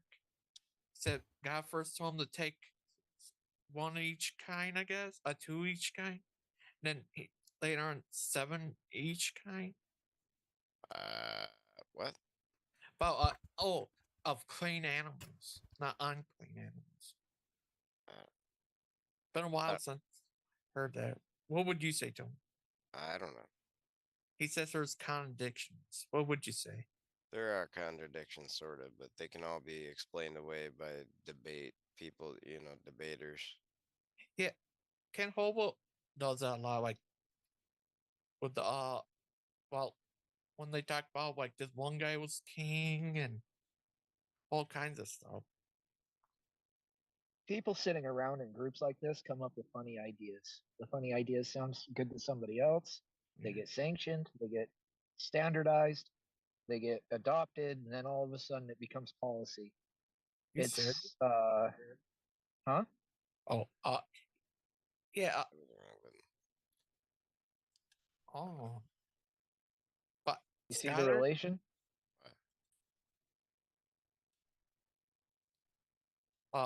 Dustin, yeah, we remember that. It's been a long time. Yeah, we remember you asking her that. And who you say you got an argument with? Everybody. Oh, was it Aiden too? Yep. Oh, Adam? Yeah, you can ask them about me. Though I guarantee they remember. Okay. Adam, he has a wife named Eve. Yep. That's hilarious. And a son named Cain, and another son named Abel. I'm joking. I'm just joking. I always best with that. Oh, do you know Mrs. Mod? No. Oh, she was been around this thing too. I'm not sure she was on We's Common in that show, but it's been a long time. But that guy Brad, yeah, he flip flops so much. First, one time he had Ken on the show, and then turn around called Kent the Devil. He jumps back so much, it's really crazy. Yeah, we used Yeah, you find it kind of hard to find people with their feet on solid ground. yeah. Brett, he's like Rose. Oh, crazy he is. Uh, for he likes Ken, hates Ken, likes Ken is all crazy. Mm. Skyler, he's a secret agent. Who? Secret? Skylar? Driving a truck. Oh, he's driving a truck. You're Asian? No, secret agent. I mean, I think he was one, right? Skyler? I was military. Oh, okay. What branch? I was Navy, and then that I was private sector a lot. I really was intelligence. Intelligent. Yeah. So you had access to the data streams that were above the radio frequencies? I was human intelligence, not signals intelligence or communications or nothing. Of course, you're human. Oh, okay. You did the same thing my dad did. Mm. Thank you for your servants to our country, Skyler. Yes, thank you very much. Yeah, my dad was special forces. They used to drop him behind enemy lines, like down in South America. Not really a war, but like the drug war. So what he would do is he would like mark out the ground so that they'd come in and raid and shit like that. Oh yeah. Did you ever Yeah, do that? whenever they would have. No. My dad did. Oh. Yeah. Yeah, he parachuted in a bunch of times, like marking out poppy fields down there in South America. They'd go and raid. Wow. Yeah, it was called a third person. Well, it was a third party warrant. That's what it was.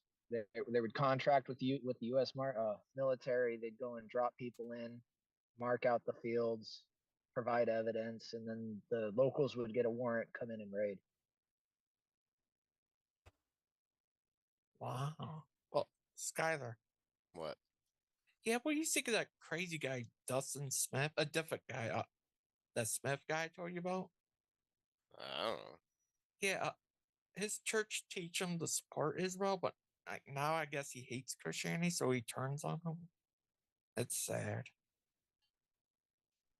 A lot of people do that religion-wise, not just Christians, but I mean all sorts of religions do it in general. He's an atheist now, but Sorry, guys, I'm back.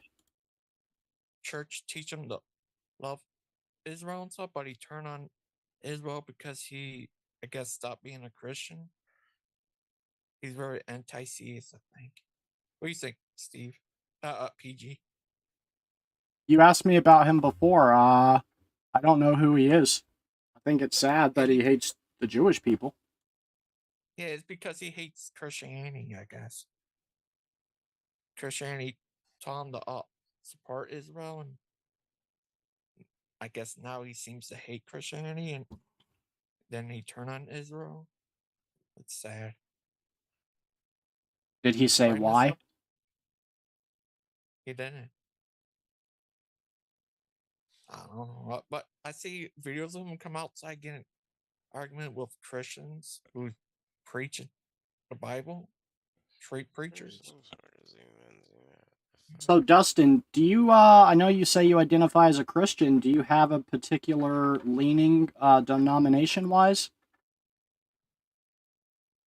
I mean, I've been saved and I've been baptized, but I don't know. I have a hard time putting faith in man's word. So, as far as Christianity is concerned, where it is a religion and you have organization behind it, I try to separate myself from that. What side of Christianity was your church? Latter-day Saints. Oh. Okay. Do you still adhere to any of the beliefs from the LDS? I probably adhere to them and more. But then again, I'm not perfect. So, I mean, I'd like to give myself credit for that. But if I was to probably go behind myself and grade myself, we'd have a different perspective. Do you, observe the seventh-day Sabbath? No, unfortunately, I do not. I have to work on Sunday. On Sunday? Well, the seventh-day Sabbath is Saturday. Oh, Saturday. Well, I work 7 days a week, man. I can't afford not to. Oh, I got you. Hey, no, I'm not condemning. I was just curious because I keep the Sabbath, so you mentioned you were LDS. I was curious if you still kept it. I don't know that I ever actually did. I've been busy. I don't know that I've had the I don't want to say it's a privilege, but it kind of is. The privilege of being able to observe the Sabbath. But I do take time and I do read the Bible. I do the best that I can. It is a sacrifice, man. Like, there's no doubt about that. I have lost jobs over it. I've had to pass on very good paying jobs over my convictions. It's hard. I wouldn't necessarily call it a privilege just because I have at times had to fight and suffer for it. But I totally understand what you're saying about having a life, and it is hard, man. And a lot of the good paying jobs, they want you there on Saturday, you know? Oh, that's bad. Saturday, Sunday. Yep. Yeah. What do you do for a living, I do man? my best. I do, but you know. I'm not God. I can't judge you. I've been a roofer. I've been a roofer. I've been a welder.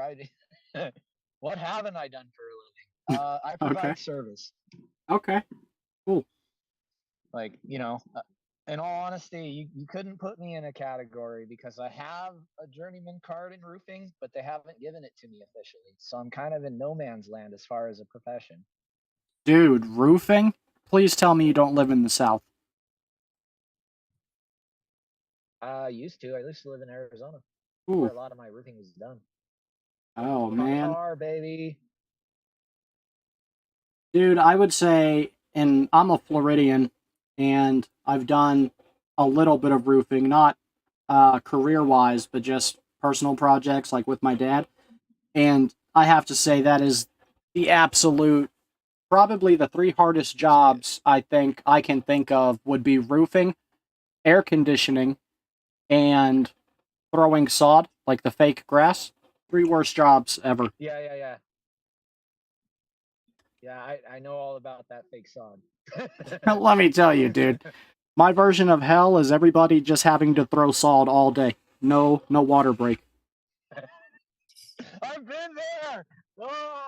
I've been there. Yep. Kindred spirits, my friend. I'm talking about so hot, you're going so fast. I threw up, and I just had to throw the salt over the throw up and keep going. Oh, Stephen? Dude, I would trade you.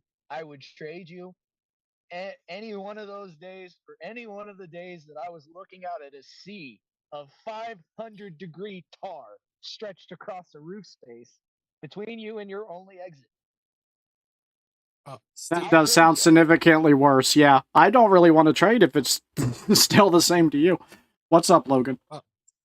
Stephen, did you block Danny D. Beth? I don't know. Has Danny D. Beth been disrespectful in the chats before? Because if so, there's a very good possibility that I have. Oh, What, Uh, Skylar? Well, I don't know. I mean, my block game is good, guys. So serious? Oh, I'm still here, so I agree with that. yeah, I mean, look, if you and I have had a back and forth, and for the life of me, dude, I still cannot put a finger on when this was or why would we be disagreeing. But yeah, man, I don't know if maybe we were just talking past each other, but I got the distinct impression you didn't like my opinion. what was your opinion? Maybe that'll refresh me. That, and I don't want to say this because he's not here to defend himself, but that Brett Keane is full of shit. Oh, I was probably defending a friend. Yeah, I'll take that one. Yeah. I tried. I earnestly tried on a neutral playing field to discuss with that man. He is unreasonable, will not accept any point or fact. It's just not there. There's no common ground on the man's opinion. You could prove it to him, like when Zaire was on television. He was right next to Ken Hovind in that video. The man never dropped the fact. He's like, "Where's the kid? Where's the kid?" He kept on it, and not only that, he bred calumny between the group.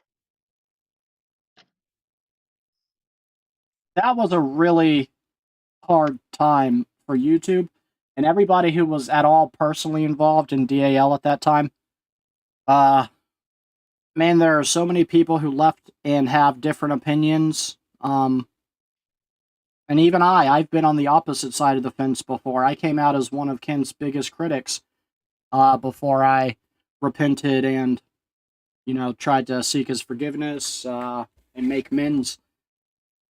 It's hard, man. And Kent's just an old man. He's trying to do the best. I believe he feels guilty about something.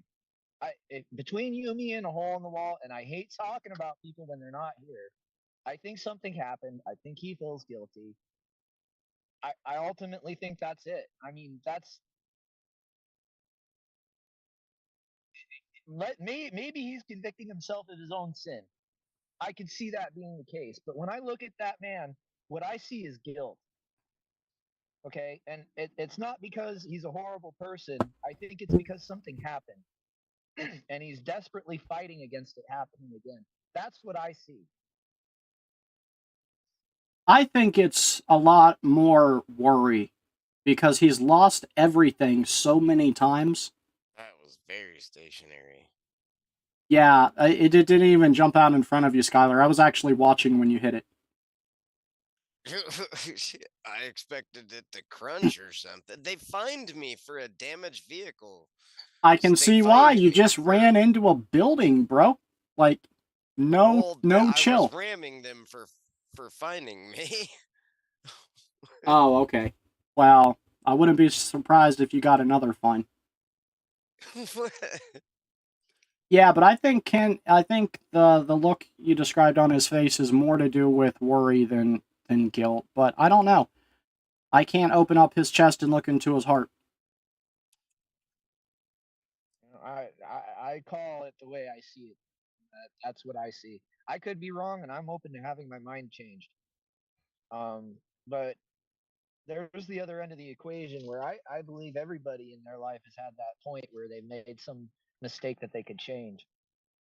And I believe his is enough to get under his skin to make him make extreme life changes. And I think that what we're seeing is a result of those kinds of things. I mean, you can't get into an argument with a lady you claim to be married with, and then the lady turns around and claims you body slammed her. There's a personal relationship there.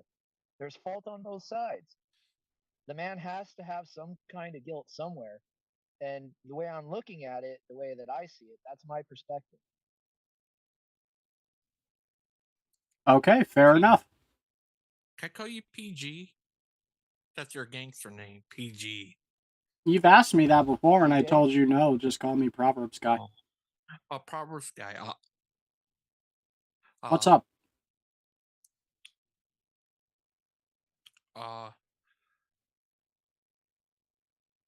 Yeah. Because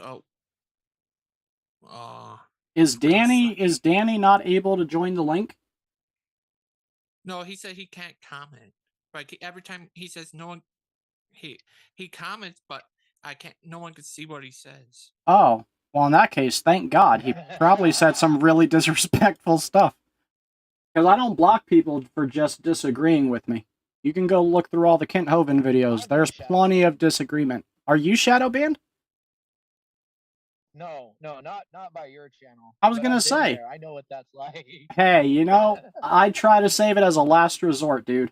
And if I've booted people off my shows, like, I still give them the ability to come back when they cool down, Well, that Dan guy, he said he never been on your show before or comment on your Well, show. tell him to click on the link that goes to Zoom, and let's do this thing. Come on and let us know what's wrong.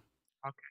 Dude, speaking of Dane, did you know Dane Cook, the comedian Dane Cook, streams video games on Twitch?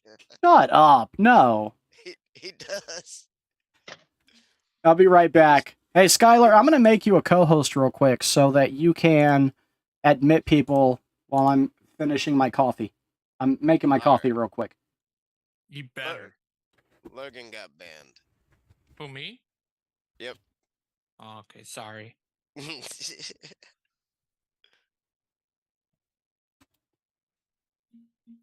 Skylar. What? Yeah, that guy, Dusty, this is a different Dusty. He said his church used to teach him to support Israel and stuff and love it, but now he hates Christianity and he turned crazy, like, and hates on Jewish people for that. Yeah, it sounds Muslim or Islam. Sounds like he became Islamic or something. Yeah, I agree. People calling him out and call him out for him trying to deny Holocaust or something, calling him anti-Semitic and stuff. Yeah, he's a mess up in the head guy. You could take him, right, Sky? I have no idea. I have no idea who he is. He's a crazy nut guy. Oh, yeah. But what's your favorite game you like playing? Probably Battlefield. 1983? Nah, 2042. 2042? Yep. That was the last computer game I think I've ever actually played.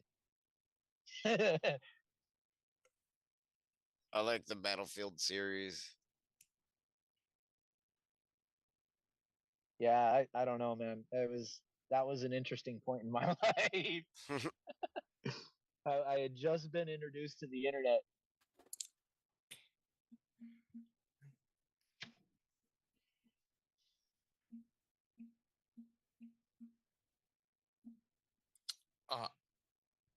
Skylar, What? you said you were a secret agent once. You did. Do you ever went to Brentland, like James Bond? No, it's not like James Bond. Okay. Did they fix you up a fake passport, corporation name somewhere? Oh, there's all sorts. Like, you know, especially in the private sector. You know, I mean, Central Intelligence Agency is private sector themselves, even though they are governmental. They're non-governmental, even though they're wearing uniforms inside and whatnot. But anyways, I mean, there, especially when you get in the private sector, it's only regulated by the State Department. You know, there's not what rules of engagement there are and what rules and regulations there are. It's by way of the State Department. So there's all sorts of companies like Blackwater changed their name multiple times, you know, changed their whole company Yep. from Blackwater to Z to Academy and whatnot. Is because they can't really be held liable, you know, for a limited liability company. Unless you find agents. If you can find agents and tie them down, then what they do is they turn around and hold the employer responsible. Yeah. Yeah, that's called chain of liability.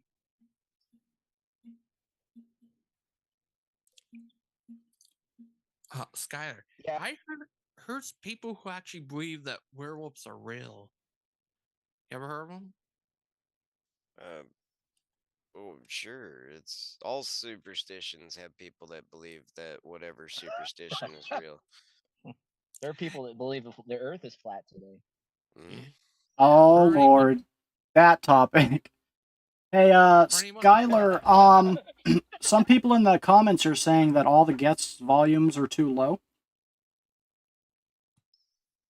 All the guests' volumes are too low. Yeah, I guess they hear me fine. Can you guys hear me okay, or can you all hear the guests? I can hear everything fine. Okay. I'm not sure why Redeemed Sauce said everything sounds real low. He said he Maybe would his come on, headphones. but he can't hear any of the guests. Okay. Well, that's a bummer. Weird. Okay. It's all PG's fault. I'll take the blame. Sure. That's just joking. Why aren't your mouth moving? Look like you're floating in space. Because that's just my photo. Oh, okay. Well,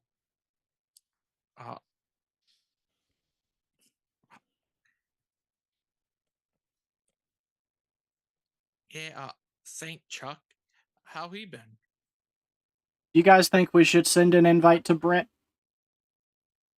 We can all put our cards on the table and hash it all out. If you want me to leave, I don't see anything productive coming from that discussion. It was more of a half-hearted joke. I really seriously doubt Brett would ever come on this show. Yeah, Dustin, that Yep. Brad, he turned on Steven and PG out of nowhere, and what he did to him is so mean. And before all this stuff happened, Brett said PG was the best guy to be a friend with. Now, because he disagrees with him or something, he turned on him. He does it to everyone. It's crazy.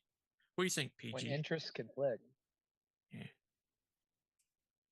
Right, PG?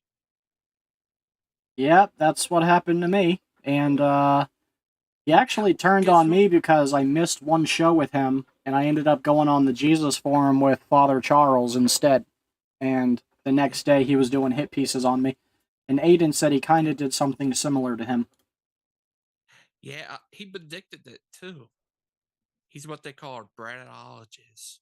I died freaking laughing though whenever you come on, because I had no idea what happened. So whenever you come on the next day explaining what happened, I was taking it serious even. I was all straight faced and whatnot until you said, whenever he does things like post, I'm an eager bottom. I just died laughing. I really did. I'm like, I couldn't take it no more. I just It blurted out laughing. it wasn't just that he changed my channel description, which goes to all the descriptions on all the videos, to I'm an eager bottom, but he changed all my channel tags to fart sniffer. So the only way people would have seen my channel at that time is if they looked up being an eager bottom, or if they had looked up being a fart sniffer. It was really a nasty blow for someone. Yeah, that Brett was Keane Brett did this to Keane did me. To me. What a douche. Yeah. I seen another video he had. He like edit your video to make you sound like you're saying you are that. Do you see Yeah, that video? he took a bunch of clips of me and put them together to say I'm a filthy, dirty homosexual or something like that. Yeah. Damn, dude, he knows how to hit you where it hurts, huh? Dude, I don't even know why the man had that much hate for me. Like, all I did was miss one episode, and I went and hung out with Father Charles instead. Like, that was my big crime. And then all of a sudden, I can't be trusted. I'm an eager bottom who sniffs farts. I could speculate. Isn't it all possible? Can we get a consensus in the room as to whether or not Brett Keane is a closet atheist? Well, it's Good. funny that you ask that question, because Aiden is just joining us, and Aiden is what we Oh, call great. a Brettologist. He is a walking encyclopedia when it comes to all things Brett Keane. So he's a dust just give me rat. just give me 1 second here, guys. Sorry, I just gotta adjust my audio here. No problem. Brett, Dustin, do you want to ask that question again, and maybe we'll let Aiden answer it for us? Yeah, all right. I got my audio I- good to go. Go ahead. I'm developing a theory, and I don't know the man personally, but from my brief exposure and my understanding of people who know him, that he might be a closet case atheist. You know, it would be one thing if that were the case, but the real Brett Keane isn't anything. The real Brett Keane isn't a Christian. He isn't an atheist. He doesn't care about any ideology. He doesn't care about religion. He never has. He never talks about it in his personal life. Anybody that you've ever heard talk about Brett that's actually known him, and there are people that have come forward with that information that have verified that they know him, but they've said he doesn't care about that stuff. The only time that he ever talks about religion or atheism is related to his YouTube channel, related to him. It's all about him at the end of the day. So, a lot of people thought that he was a closet atheist early on when he converted to, well, theism, as he called it really early on in his YouTube career. But the problem is that he's ping-ponged so many times between the two of them at this point that it's blatantly obvious that he doesn't care, I guess, is the best way of putting it. I would offer as a rebuttal Exhibit A, eager bottom. Well, you know what?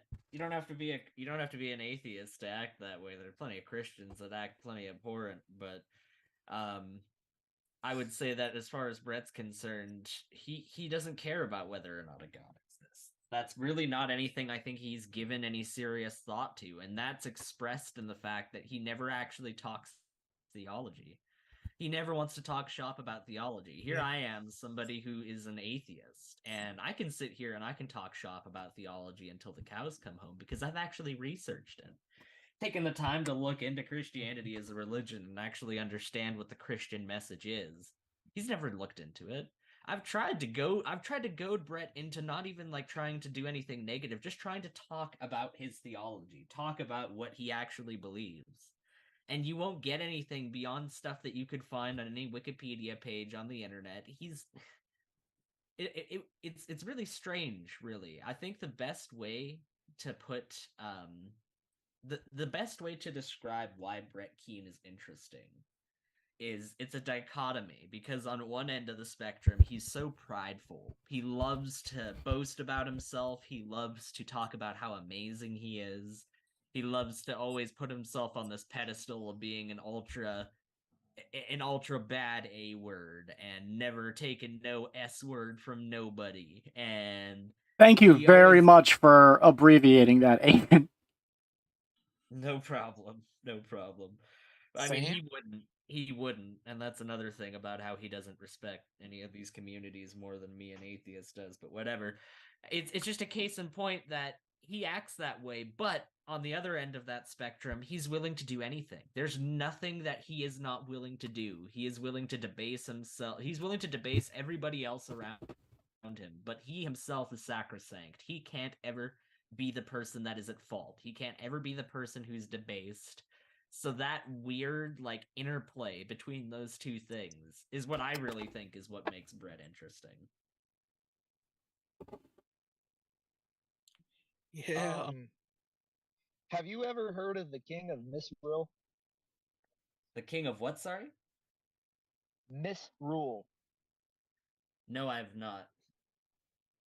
It's okay. So back in the old days, the Celtic and the I forget what it's called.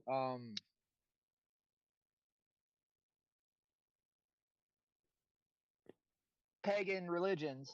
There was a period of time between January and December. Okay, and they would allow for a fool to be declared the king of misrule. This is what you are describing. A man who takes complete control over a situation, dictates the way things are going to go, and dismisses anybody who dissents. Sorry, I'm just getting a call from my landlord. Give me a minute here, guys. Yeah. Yeah. Aiden even predicted the night before that he could read his mind. Do what? What? Yeah, Yeah, I'm with Proverb Guy on that one. What the hell did you just say? That was I so said, left field, Logan. the night before he turned on you, Aiden predicted it. He could read Brett's mind. Oh, That makes more I see what's sense. going on. And yeah, that did happen. Okay. Yeah, he's an Okay. expert in Brett. He knows Brett better than Brett knows himself. He can read his mind and soul. So what I was getting at is that even though Brett may have the power, what ends up happening is he alienates everyone around him, i.e., Proverbs Guy, Yep. right? And eventually, what ends up happening is a small posse of people get together, and the king of Misrule becomes beheaded. So, and there's a reason for this. The idea is to remind the people just how bad things can get. In my opinion, Brett Keane is that example, or another way of God talking to us without having to speak a word. Yeah, he turns on everyone. Aiden, me, everybody. Once he had a bit of an argument with Adam, but I guess they're friends again now. But yeah, Brett's crazy. What do you think, PG? Who's PG? You. I'm According to PG-13, yo. Okay, Yeah. so we got PG and you, and I have never met these two people. Logan is the only one who ever calls me PG. Everybody else calls me Proverbs Guy. Skybrorian is, he's friends with Mark. They're the best of friends. He spent some time at DAL. And then Aiden is an atheist that we picked up from the Brett Keane community. He's, one of my favorite atheists. He's okay. He's a Brettologist. Yeah. We're working on him. Atheism's a bit of a red herring. I agree with you. I don't believe there is a such thing as an atheist. Can't he says they're all really agnostic? Yeah, Is that meaning true? they don't know. Yeah. What about Well, agnostic? and Let's go. I can accept that position because who knows? Like, really, if there was one person that actually did know, I think everybody would listen to that person and it would take God away from the center of attention. Okay, fair enough. I think we're meant, if anything, it's a test. You're asked a question that you don't know. You're given resources to learn. Some people get it right, some people get it wrong. And I think the difference in reality is the conviction and the fruits you bear based on your belief. Sometimes someone who's confused can create rubber. Rubber was an accident, but look how it benefits the world today. What about plastic? Plastic wasn't an accident. Plastic was, they were looking for plastic when they made rubber. It happened in a lab in Germany. Was it PG who made it? No, at least maybe. He might have been in a white lab coat back then. Yeah. I'm calling Dr. PG. Yeah, the next time you call me PG, I'm gonna exit you from the room and you're gonna have to come back in. And then you'll be out of order. Order in the court, Logan. Sorry about that. Don't do it. Yeah, I know. As your attorney, I called you don't do it. As ProverbsGuy. your attorney. The dude is a glutton for punishment. I can tell. I'm trying to get this down to an admonishment. You're not helping your case. Yeah, you were gonna get off like probation but time served, Logan, and you're working towards a death sentence. Oh, sorry.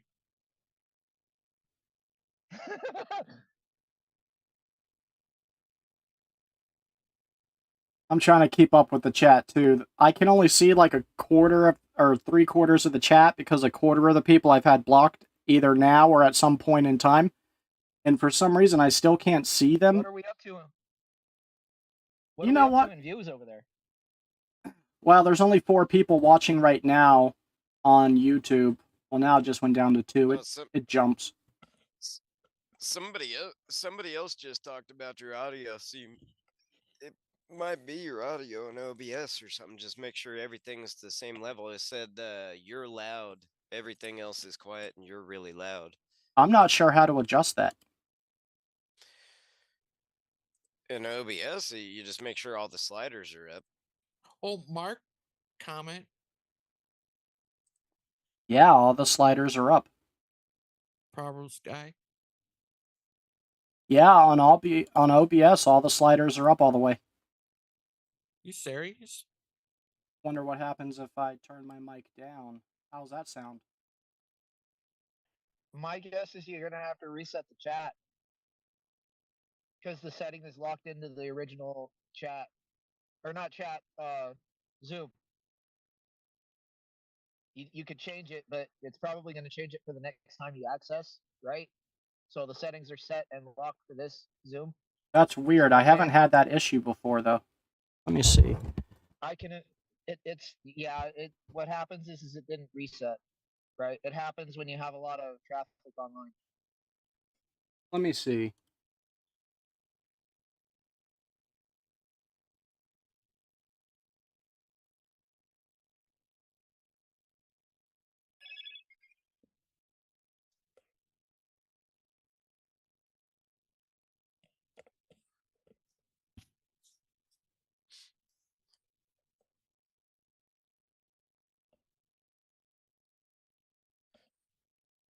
Oh my god, pretzels look awesome. I want to make some soft pretzels. I really want some pretzels too, man. Fucking left field with the pretzels. Yeah, I'm quite enthusiastic about cooking in general. I really am, but I like man, soft baked pretzels. I haven't even had one in a long time. They sound good. What kind of food do you cook? Actually, I've been getting into baking, but I'm really a barbecue and a flat grill cook. You know, I can cook breakfast foods or I can cook dinner foods, but I'm barbecue and a flat grill cook, and I know some Italian, like some pastas and whatnot, especially steak Alfredo, steak fettuccine Alfredo. Hey, You know hey, how- everybody, I'm That- back. I've returned. Hey, what's up, Yeah. Aiden? Aiden. Nothing much. My poor landlord, they went over to go and find one of their suitcases in storage, and they bonked their head. Are they alright? Yeah, they're okay. They're okay. Okay. It wasn't too bad. Aiden, is it true that atheism is a red herring? What? What does that even mean? How is atheism a red herring? There's no such thing as a red herring. What you Oh, just okay. what you That's just the thing. experienced, Aiden, was Logan trying to quote unquote stir the pot. Oh, sorry. No, I just asking what he thinks. You better calm down, Logan. Oh, You sorry. better chill out, Logan, alright? I think I've had just about enough of your little rhetoric. I Is know. atheism a red herring? He's got some gall today. Let me tell you what. He's Oh, flexing. sorry. Logan be I'm gonna flexing. challenge you to a Wii Sports boxing match after this, alright? Me and you, we're gonna square off in Wii Sports boxing. What about you versus Skylar? Well, no, we're gonna have our lit on fire wrestling match pretty soon here. Don't worry, that's gonna be Okay. happening right away. Sorry about that. Why are you sorry, huh? What are you sorry? No. Only guilty people are sorry, Logan. So please tell me, please enlighten me, Logan, if that's even your real name. What exactly are you sorry for? I don't. Staring stuff I didn't meant. I just For the record, I asking don't what you believe think. it's his real name. Oh, okay. Yeah, no, exactly. You know what? I'm the bad cop. Steven's the good cop. We're gonna get to the bottom of this, Logan. Has Logan ever told you Logan. his name, Aiden? Call a lawyer, Yeah. Logan. He said he his said his he's real he name is- he Hey, told be quiet, Dustin. He- Hey, he only told me- guilty people need lawyers, Dustin. You better be The quiet. Fifth Logan- Amendment would disagree with you. Logan told Fifth, by me the way. Logan told me No, it's that the fourth. You have to have protection in order to have a fifth. Nah. Logan you know what? Logan Third told me Amendment is the only one we need. he told me his surname was Logan. And I said, "Your surname is Logan. Your surname is in your last name." And he said, "Yeah." And I said, "So your name is Logan?" And he said, "Yes." Yeah. Yes. I call false It's- flags. Fake news. First name Ghost, last name Man. Yeah. I mean- Fake news. Or is it Ghost Man or Gangster Ghost, Logan? Which one is your real That name? news is so new fake, name. Logan, it could be on CNN. Okay. What about could it? I don't know. Be Brett King show? I kind of Well, like your I Ghost mean- Man TV. Yeah, Ghost TV Radio beats God TV Radio 10 times out of 10. I'm already a bigger fan, and I've only seen one episode. Oh, thank you. Had a cowboy priest on there who dresses as a monk. You know what, dude? Yeah. You probably are the only YouTube channel who's ever had Orthodox priest dressed up as a cowboy on your channel. I don't even have that accomplishment, so I'm jealous of you. That's true. And he dresses as a monk too. It's a select few. A no, priest he dressed he's as a just a priest. cowboy is like a unicorn. You just don't find them. It's true. It's true. And But he's a yeah, saint of good ideas. Oh, sorry. You better be Logan. I think that Logan is just Brett Keane with a voice changer. That's my new fan theory. Oh, sorry. I'm sorry about that situation over there. Yeah, You real have sorry. just sparked an investigation that's going to last a millennia. I'm going to have to look into that. That YouTube's You next just- biggest conspiracy. Now, Brett King No doesn't shit. like. If Logan actually was a Brett Keane with a voice changer, that would mean that Brett Keane was actually capable of being clever. So I'm just gonna retract that real quick. Oh, Now, Brett- shots fired. Brett King doesn't like me. Brett Keane Well- doesn't like anybody but himself, Logan. It's okay. But do you think he can marry himself? Oh, I'm sure that he's tried. Burn. I don't know. He lives in Missouri. And I think they have really strong laws about marrying in your family, and he's technically related to himself. Do you think he's his own brother?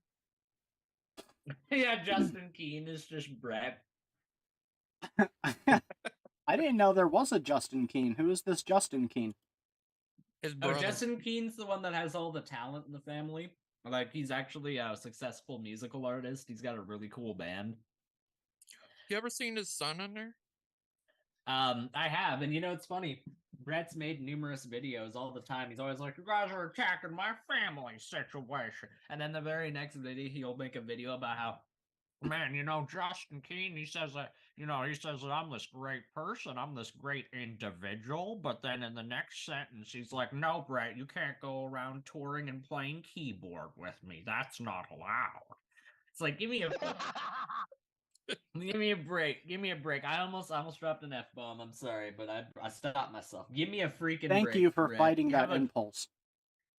Have just one moment of self-awareness, please, and recognize that even your brother, who is obligated through familial relations to try and pretend like you're a good person, when crap actually hits the fan and you actually have to do something with yourself, he's like, "You know what, Brett? Maybe you should stay behind in Festus." You see, this is why Brett will never talk to me, though. Brett will never talk to me again because the second he gets in a room with me, I'll tear him apart. So I doubt he would accept, but what if I offered him the courtesy of hosting a sit-down conversation between you and he? You can, yeah, sure, send him the offer by all means. He won't accept it. I mean, we both know that he won't accept it, and I would be cordial and fair. We're gonna see I would be totally fair. shoot through the roof. That would be something. The most viewed video on Brett's old channel was my debate between myself and Kent Hovind, because he asked that as a favor, and now he asked me one day as a favor to debate Kent Hovind because Atheist Jr. wasn't around to debate, and he's never re-uploaded that video again. I don't know why. I think I've seen that video. Yeah, I obviously there was one part of that video, the majority of that video's actual runtime when Chris Baker came on, where it's clear why some people wouldn't want that released, but oh, I remember that video. I remember watching that live in horror, thinking, "There's no way Kent knows this guy's having this conversation." Yeah. Oh yeah.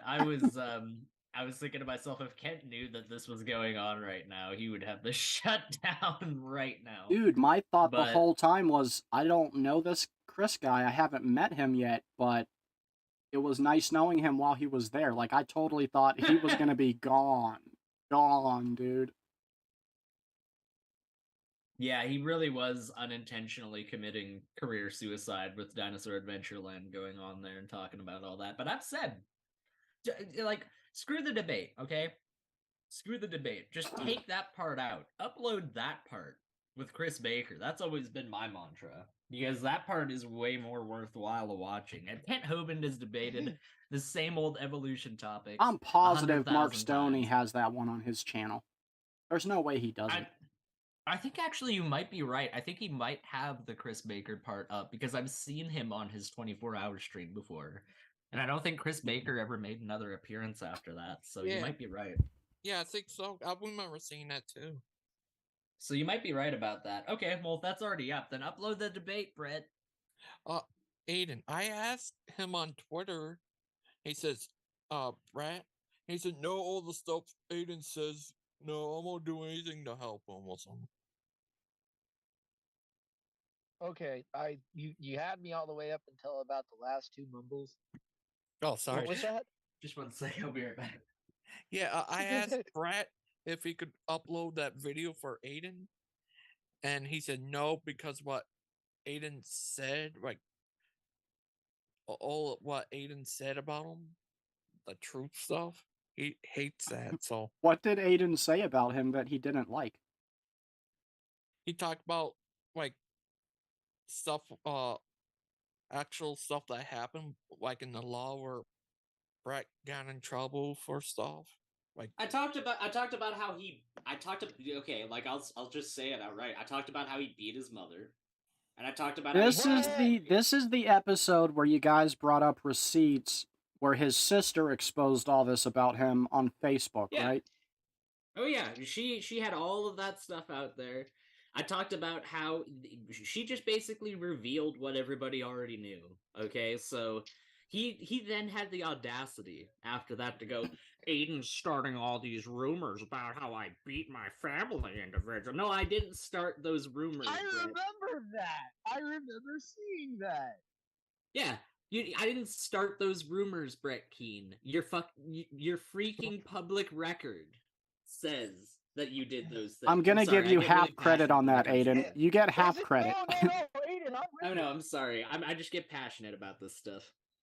I'm with you, dude. Like, on the real, whenever I get some actual facts into an argument, he shut that conversation down lickety split. That's what he relies on, though. Like, you ever notice that the people that are in his community, the only person that is actually hung around I've ever noticed is Adam, honestly. And I don't mind Adam. I think Adam's a cool guy. I really do. But he's the only one Do that's not ever get actually. me started on that guy. He's the only one that's actually had the gonads to hang around Brett and stick in this like toxic environment. And he's and I won't reveal anything personal. I won't reveal anything he told me not to reveal. But long story short, we've had hours-long conversations where he just drops so much horrible things that Brett has done to him. All of the dirty stuff that he revealed about him, all of the horrible arguments that they had amongst each other. Brett went extremely low with Adam multiple times, and still he hangs around because apparently they're able to somehow come to an agreement after the fact. I don't know how he does it. He has some way of doing it, but That's his only child technique. yeah.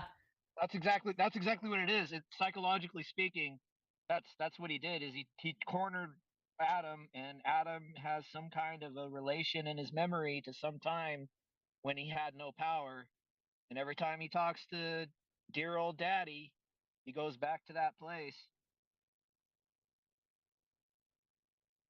I do just want Yeah. to say for the record that Adam is a really awesome guy, and he helped me hold down like the last 6 hours of that 21-hour stream. Yeah. So big thanks. I saw that. That was really cool of him. That Dude, I'm just gonna bite my lip. Okay, I don't like the man, and there's lots of reasons for it. I mean, I thought don't when like we Adam even worse. I don't even like Adam even worse than Brett, dude. I mean, I'd have some choice words for Brett, but if it was Adam, you would want to record what I say because it would eviscerate and be just down. dude, When I I've want had to be, I can be What don't you like about Adam? everything. Oh, even his wife Eve. I've never met that lady, Oh, okay. so I can't say. he's making it up. He thinks the Adam and Eve joke is the funniest thing since sliced bread. Logan, I swear, that is like I the thought he was oldest being serious. joke. That is actually a joke older than Adam and Eve at this point. Like, come on, man.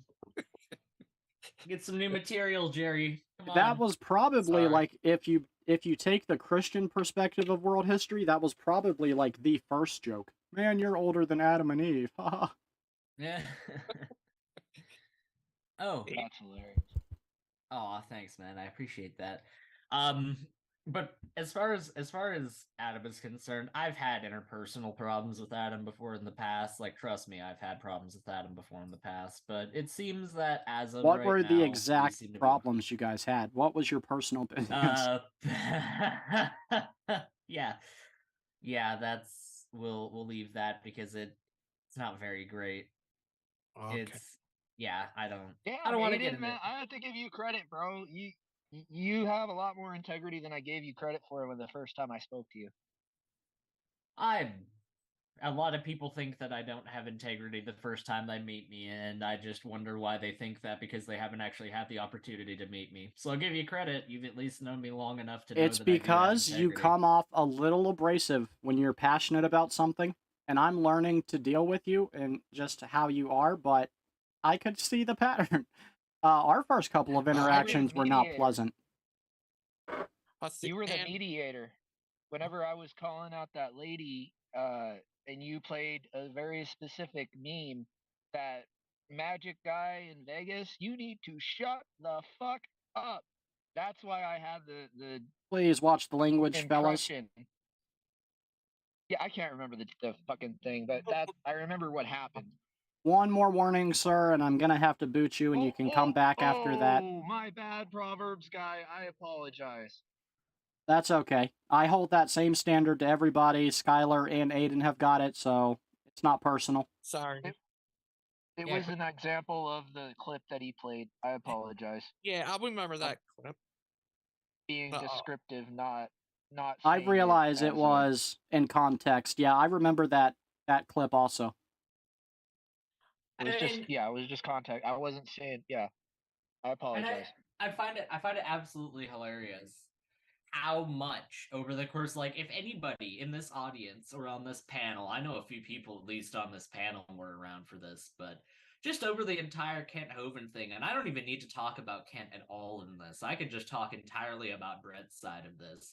How often he ping-ponged back and forth. Yeah. Kent Hovind's the best person ever, man. I had a conversation with Kent. You know, we have our different situations in this particular situation, but, you know, we get along at the end of the day, as long as we end up putting aside those things and reconcile. It's like, you've ping-ponged though like 20 different times on this. I gotta give Mark this in his one video. Brett Keane doesn't flip, he rolls. It's true. Yeah.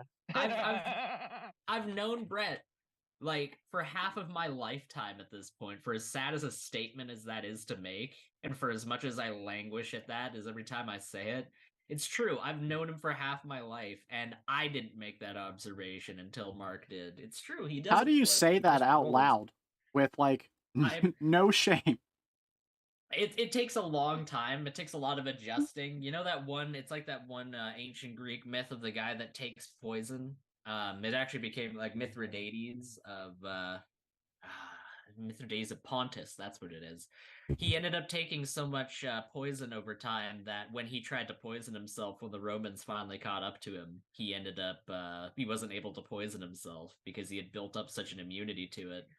So that's kind of how it is with me. I've just kind of taken little bits and pieces of Brett over so long that I'm just able to wade into the absolute dreck and muck that is dealing with Brett Keane.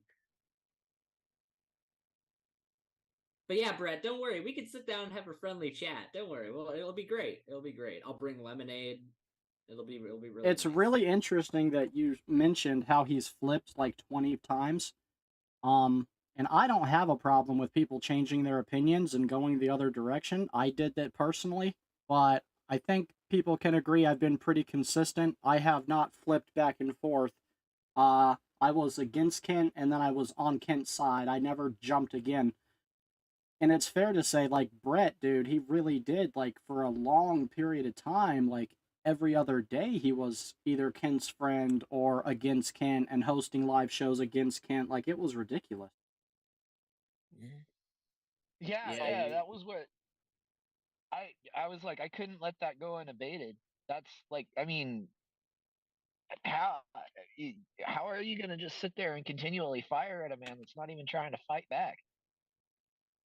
Well, because he wants attention. That's ultimately why. Like, he wasn't getting the attention that he wanted with Kent, so he realized that he needed to stir the drama pot, and he needed to make a big deal out of things, and that at the end of their relationship there was like the only way that he was even able to get a hold of Kent was by he tried calling him and he tried messaging him and he tried getting a hold of him, and he wouldn't be able to get a hold of Kent unless he made an anti-Kent video and he stirred the pot. And then somebody would tell Kent that Brett was stirring the pot, and he'd be like, "Oh, well, I'll go talk to Brett then. All right, sounds good."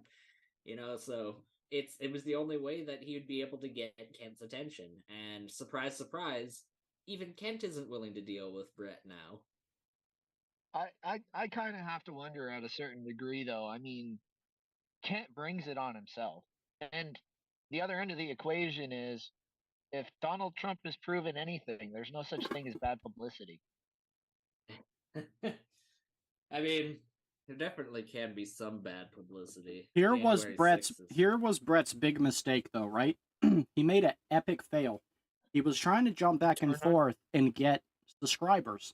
And like Aiden said, he was trying to collect all of Kent Hovind's subscribers. He had already collected most of the atheist subscribers he was going to collect. He had tapped that source out.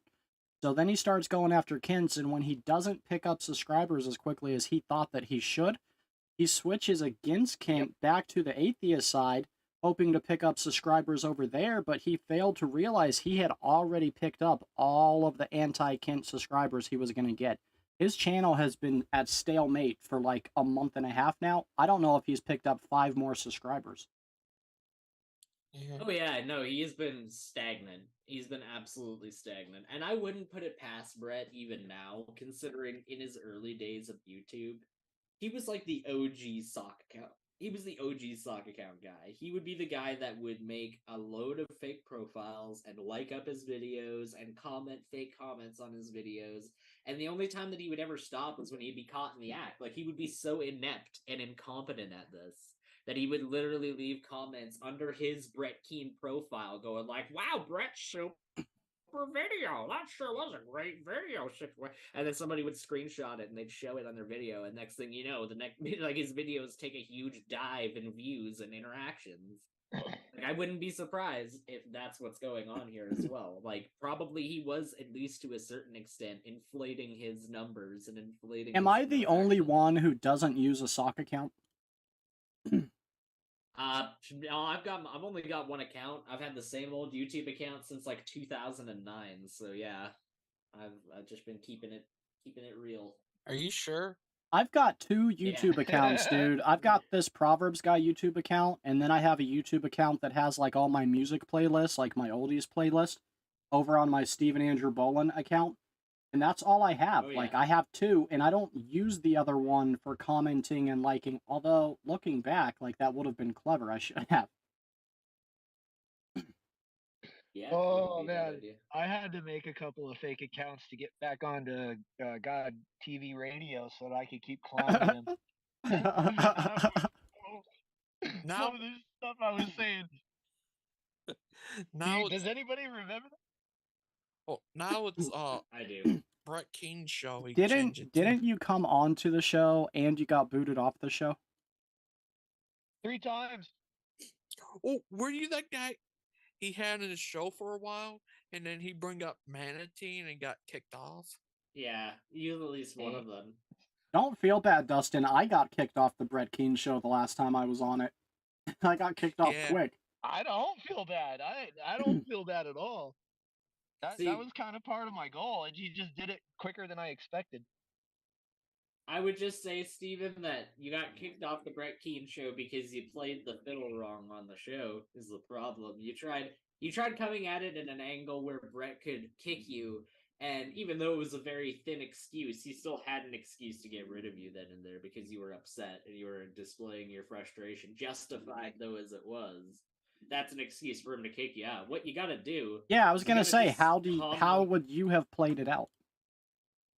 You have to put your, and I know that this is easier to say than do, but you need to wait long enough to have your anger subside enough to be able to just put your anger aside enough to calmly and surgically take apart why what he is saying is patently false. Okay, Brett, it wasn't me that was doing those, or it wasn't you that was doing all of those streams on my channel at 1 a.m.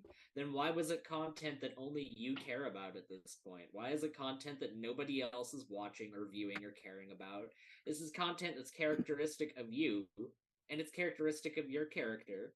I put you as a manager Well, on plus my channel. plus You're the there only plus one there was Go that ahead. video he posted on my channel, that F your Yeah. God NIGGER, Yeah, which came from the Yeah, that's what I was atheists talking about. or the drunken peasants. this is the To one that did that. it's connected to Brett, right? Like, all signs go back yeah. to Brett.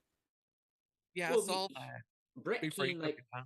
the amazing atheist, I just need to tell you right now, if there's like a quote unquote antagonist in Brett Keane's mind that he will never let go of, it's the amazing atheist. The amazing atheist hasn't talked about Brett Keane for like upwards of half a decade. He has not mentioned his name. He's maybe mentioned it once or twice in the stream as like a quick reference, but it doesn't matter to Brett. He's still gonna be the boogeyman. He's still gonna be the bad guy. And that's what I would have said to Brett. I would say, you're the only one that still cares about this clip after all of this time. This clip came out in like 2007. And here you are, all this time later, still trying to desperately bring it to the table, still trying to plop your slop on the table and trying to convince everybody that it's something that's actually edible. Well, nobody's buying it, Brett. Alright? You say things like that to him, then there's no reason that he has to actually kick you off his show because you're being calm, you're being polite enough, Like, you're allowed, obviously, you're allowed to have a little bit of discourse with somebody when you're frustrated. But and I understand why you did what you did. But you came at him like right away. You like pounced on him. You were like, "Oh yeah, sure, Brett. Whatever you say." Like, you were going to mockery, and that's when he nope, off switch, totally disengaged. And ultimately, you didn't, not to be offensive or anything, but you didn't make yourself look any better by that appearance. I would say there are ways of doing it, but you have to know how to deal with Brett, and that's why he won't deal with me anymore, because he knows that I know. He knows I know how to deal with him, how to fucking or freaking get around his stupid way of thinking and his little tactics that he employs. So his friend on there, William KK guy, he was laughing at that idea. His show was streaming on. He tried to act. Brad tried to act like he didn't know his videos were streaming on there. Jack, what's it called? Innocent. What do you think of that, Aiden? what was that? Yeah, Brad, I seen that show. He trying to act like he didn't know that his videos were being streamed on Steven's channel. Here's the problem with that. Yeah, of course he uses Restream, so he can see all the chats from all the streams he streamed to. And Restream would show him that he was streaming to ProverbsGuy Official. Plus, I went back and checked his logs, and he did not stream a video to his channel about the F Your God Nigger. He only streamed it to mine, which means he had to go through and select to stream it to my channel only. So, yep. I mean, it's an impossibility. He tried to act innocent. Brett is impulsive, but he's not dumb. That's what he operates on, though, Logan. He operates on plausible deniability. That's what Brett has always operated on. That's like the currency that the manatee trades in, is plausible deniability.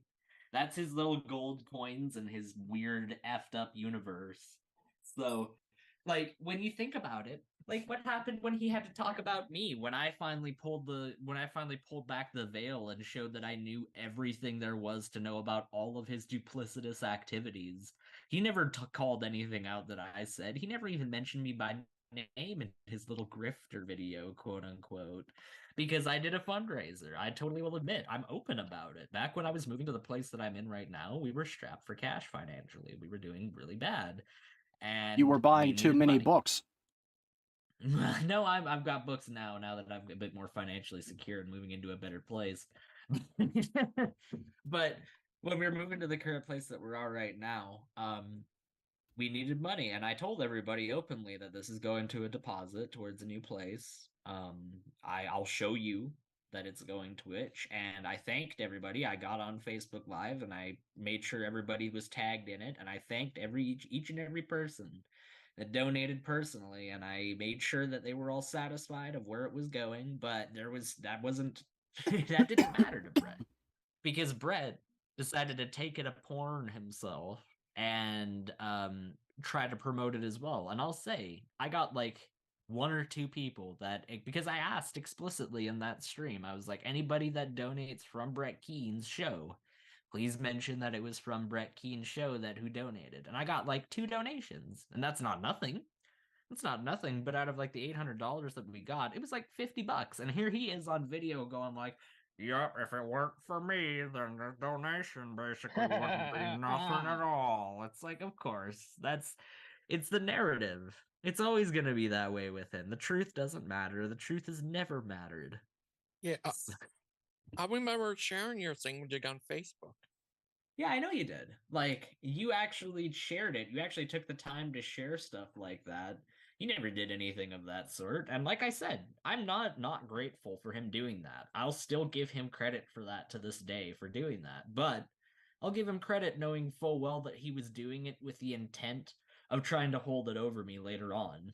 That's all that he was trying to do. It's just a little chip. It's a little bargaining chip for him to try and use over other people. Well, look at this. This is me being all kind to do anything at all, but I still look like a magnanimous individual. Oh my God, your impression is just like, it's hilarious.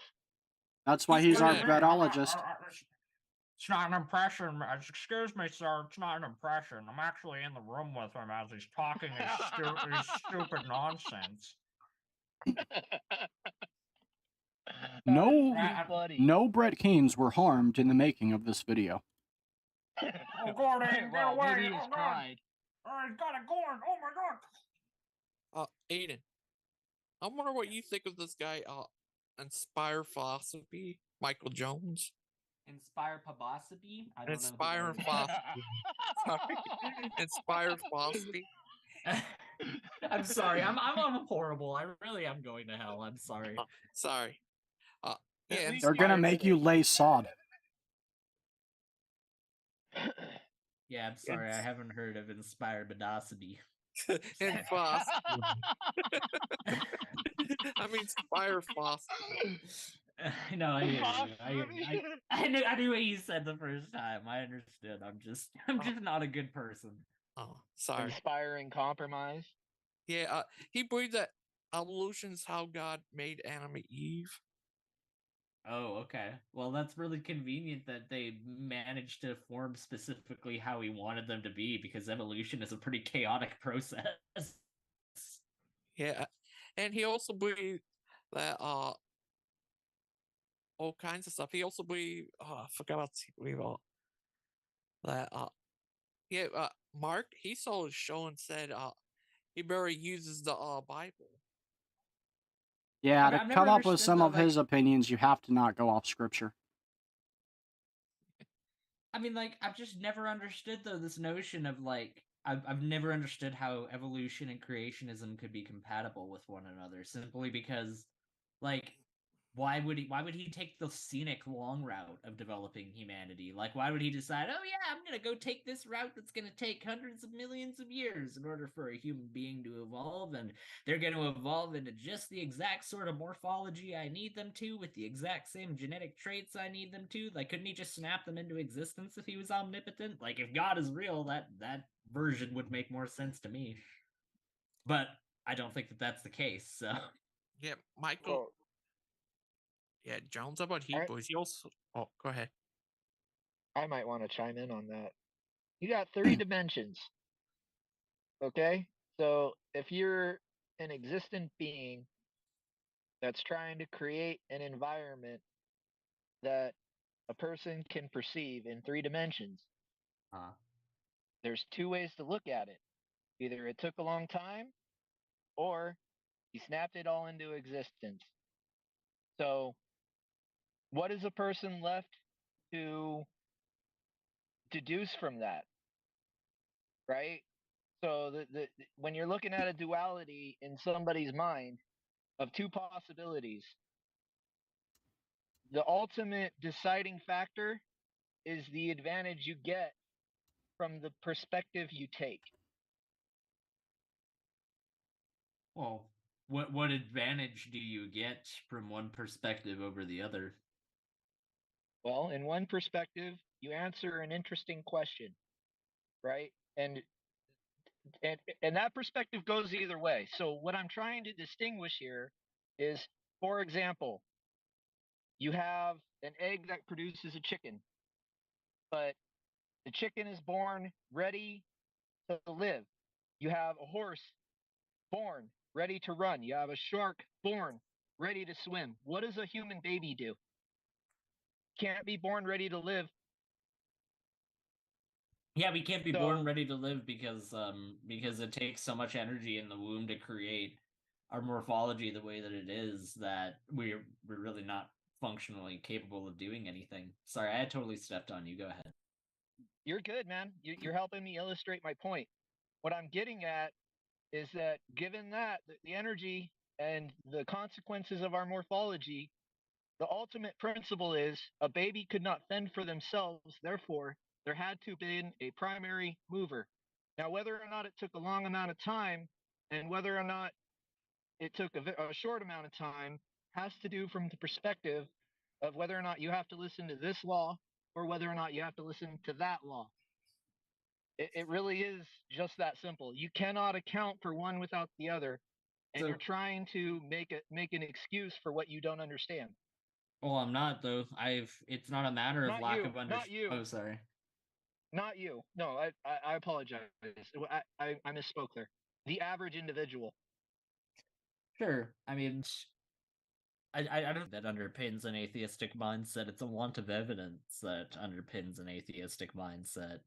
You know, like it's a want of a demonstration of such an extraordinary claim that is made about the fundamental reality of which we exist in. Like, I don't think that I don't think that the morphology of humans, the way that they are, necessarily necessitates a prime mover at all. I think that it necessitates a universe that was capable of bringing something like that into existence, and it's readily apparent that that universe is perfectly capable of doing such a thing in a multitude of different places. Like, as far as things like the Fermi paradox are concerned, I know that me and Steven have talked about it before, but I would be genuinely shocked if there wasn't other life forms out there in this universe, let alone intelligent life forms out there in this universe. I think that this Earth that we live in, while it's extremely nice and while it's evident that it is a rarity to be found in our universe, undoubtedly, in a multitude of ways, I think that it's clear through our studies of things like stars and how they emit their radiation. I think it's clear by the way that our Earth is positioned in our solar system relative to the gravitational forces of gas giants that hurtle meteorites into our solar system, into our interplanetary system, I should clarify, all the time. I think there's a whole bunch of ways in which this solar system of ours is actually not as good as other ones that could almost certainly exist out there. Now, are they going to be common? We're the only Absolutely not. ones sustaining like functioning life, though. Cognitive That we know of, life. yeah. Right, but until Yeah, we I know wouldn't jump otherwise, to that. we know what we know. Well, yeah, of I course we wouldn't know what jump we to know, that. but wouldn't you say though by that very same token that you would apply that to God though? Like if we know what we know and we don't know that God exists, then you still allow for the possibility of God to exist in spite of a want of evidence for that. I think that the same thing could be like it's an educated guess that's made based on the fact that there is a multi like the thing about stars I mentioned. So like the star that we are around right now, the sun, that's a G-type star. That's a star that emits a decent amount of UV radiation, far more than what's actually needed for the proliferation of mutations within genes. It's actually disadvantageous to us to the point where things like skin cancer exist at the rates that they do because of the UV radiation emitted by our star. So there are other ones. There's this, it's called an orange dwarf. It's a class K star rather than a class G star. It has the almost exact same solar radiation as a G-type star, but without all of those stinky, harmful UV rays, or at least not as much as would cause those sorts of harmful genetic anomalies within life. Same thing with the existence of gas giants in the outer solar system. For a while, it was thought that, you know, Jupiter, Saturn, Uranus, Neptune, these huge objects were saving our planet, that they were helping us. But now that we have more advanced and more detailed models about the early solar system based on the knowledge we've gotten from those planets, it seems to actually be the opposite. It seems that these planets are actually responsible for the late heavy bombardment, as it's called. It's why the moon is covered in craters like it is. It's why Mercury is covered in craters like it is. All of these other planetary bodies that we see within the inner solar system are riddled with these craters from this late heavy bombardment. And that could have been avoided had these gas giants not thrown all of these objects from the Kuiper Belt into the inner solar system. So what I'm trying to illustrate is that although this solar system is certainly it's certainly been laid out well the way that it is, it certainly could be laid out far better. And I think it is in other parts of our universe. And I think it only takes more advanced ways of finding that life. Because really, what are we using to actually find life right now? We're using radio. And imagine that for a moment. Like, imagine if you were trying to call or text somebody, you're on a desert island in this current day and age, and you're trying to use telegraph. You know, beep, beep, beep, beep, beep, beep, beep, beep. You keep sending these telegraphs out all the time, and you're not getting anything back. Well, it's not because nobody else is out there. It's because everybody that's out there isn't using telegraph anymore. It's an outdated mode of communication. Somebody that's hearing that message, they might be thinking, oh, well, maybe there's somebody out there, but they have no idea what's being said. So I think it's absolutely a matter of communicational differences. I think that if there is a species out there or a different planetary body that has an intelligent life form on it that's using radio, they're so far away from us that the very limited time that we've had, maybe a little over 100 years, that we've been broadcasting radio signals that are strong enough to go beyond our solar system, they would never have reached them by this point. So it's almost like you step off a boat onto a whole continent like Africa, and you search around your immediate area trying to find life. You don't find any right around you, so you conclude, oh, there must not be any. I think it's a silly conclusion, and I think it's a conclusion that comes from a very, very small sampling of data. I just Well, follow the I'd like to evidence, offer a rebuttal to and that. the evidence right I'd like now to- is that that's not the case. Yes, Dustin, I'm going to give you the floor. Welcome back, Wesley. I'd like to offer a rebuttal. Hi. Hey, Wesley. Go ahead and Okay. rebuttal, Dustin. Okay. You mentioned evidence. Evidence is subjective to whether or not a person is open to a conclusion, right? So you go to a house, someone's been murdered, the house is either broken in or someone broke out. You usually would deduce that by the glass. You're looking at the idea, and I think we've graduated beyond the principle of you can't see it, you can't prove it. So the way we have proven to a large degree that black holes exist is due to the effect on the stars around it. Yeah, indirect observation. Yes. So if you're allowing for these focuses as a part to who did it, and going back to my argument about a human not being able to fend for themselves until they're old enough, needing someone to fend over that person, needing a prime mover.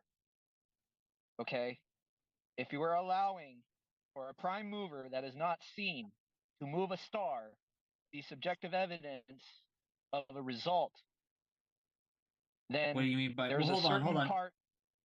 Just real quick, could you clarify? What do you mean by prime mover? What do you mean by this term? Because I've heard it used in different ways, but from different people I've discussed this with. So what do you mean by prime mover? Prime mover means there had to have been a progenitor or something that kicked everything into motion, right? So if you're a baby, as a baby, you had to have been fended for until you got to a point where you could fend for yourself.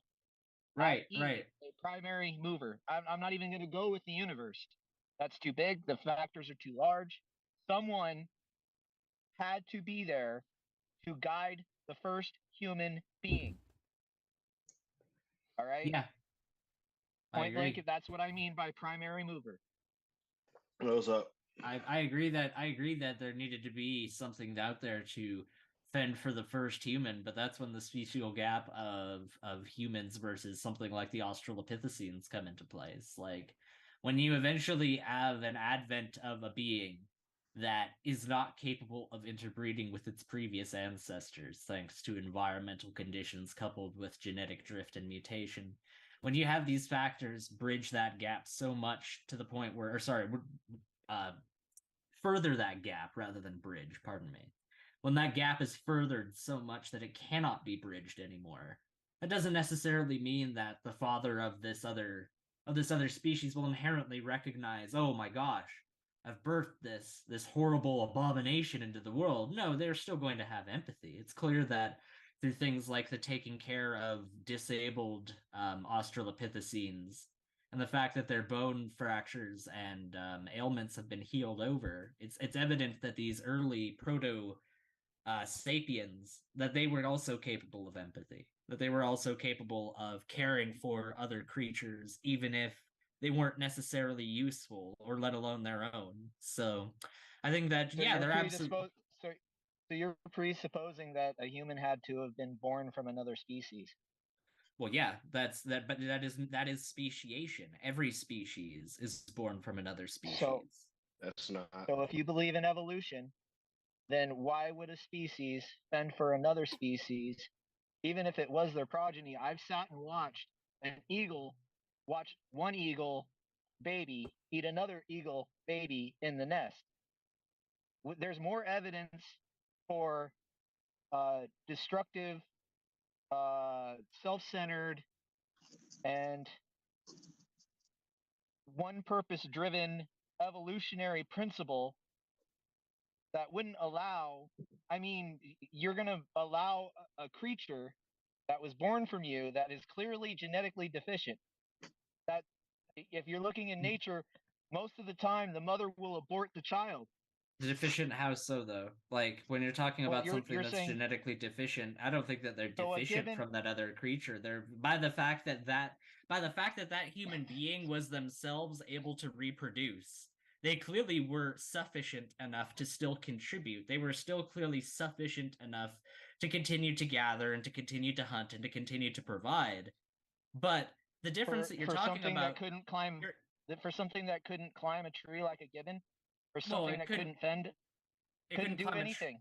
It couldn't climb a tree Couldn't like do a anything. given. Well, yeah, of course it couldn't do So- anything. Every so- baby so of that how- particular morphology isn't capable of doing anything right off the bat. But you just made the But mistake the earlier. developments are completely different. Well, they're not. How so? How are they completely different? This gestation in the womb is still analogous to that of even things like chimps, which are far more genetically distant from us than something like an Australopithecine. I'm talking about after birth. The child would exhibit none of the behavior of the gibbons, or whatever species you want to assign to it. I mean, historically, a species that's kind to any kind of outside species ends up getting eradicated. But Look at any time in history. You were just talking about they weren't like how they would be different. But Yeah, you're they're talking completely about different. They're not completely different though. We're even things like chimps that we can observe to this day have very human characteristics about them. There's only really a few things. Can a human baby go to a certain development and climb a tree like a chimp? Are they really going to accept a human baby as a part of it? I don't see it. I really don't see it. Extremely young chimps. children in Polynesia and Indonesia are able to climb trees at a very young age. So yes, very young people are capable of adapting to their environmental conditions. That's observable within human society today. And chimpanzee society, the alienation and ostracization of anyone that is different is 10 times worse than in human. I'm just trying to tell you, if you're born and you're the only freaking child in the entire chimpanzee civilization that doesn't have hair, can't climb the same way as these people do, constantly need help to get fed. Do you think that they're going to be so different that it's just like one complete difference to another? No, this is a gradual change that you're observing. It's not just. It doesn't take much. It's not just a regular Australopithecus.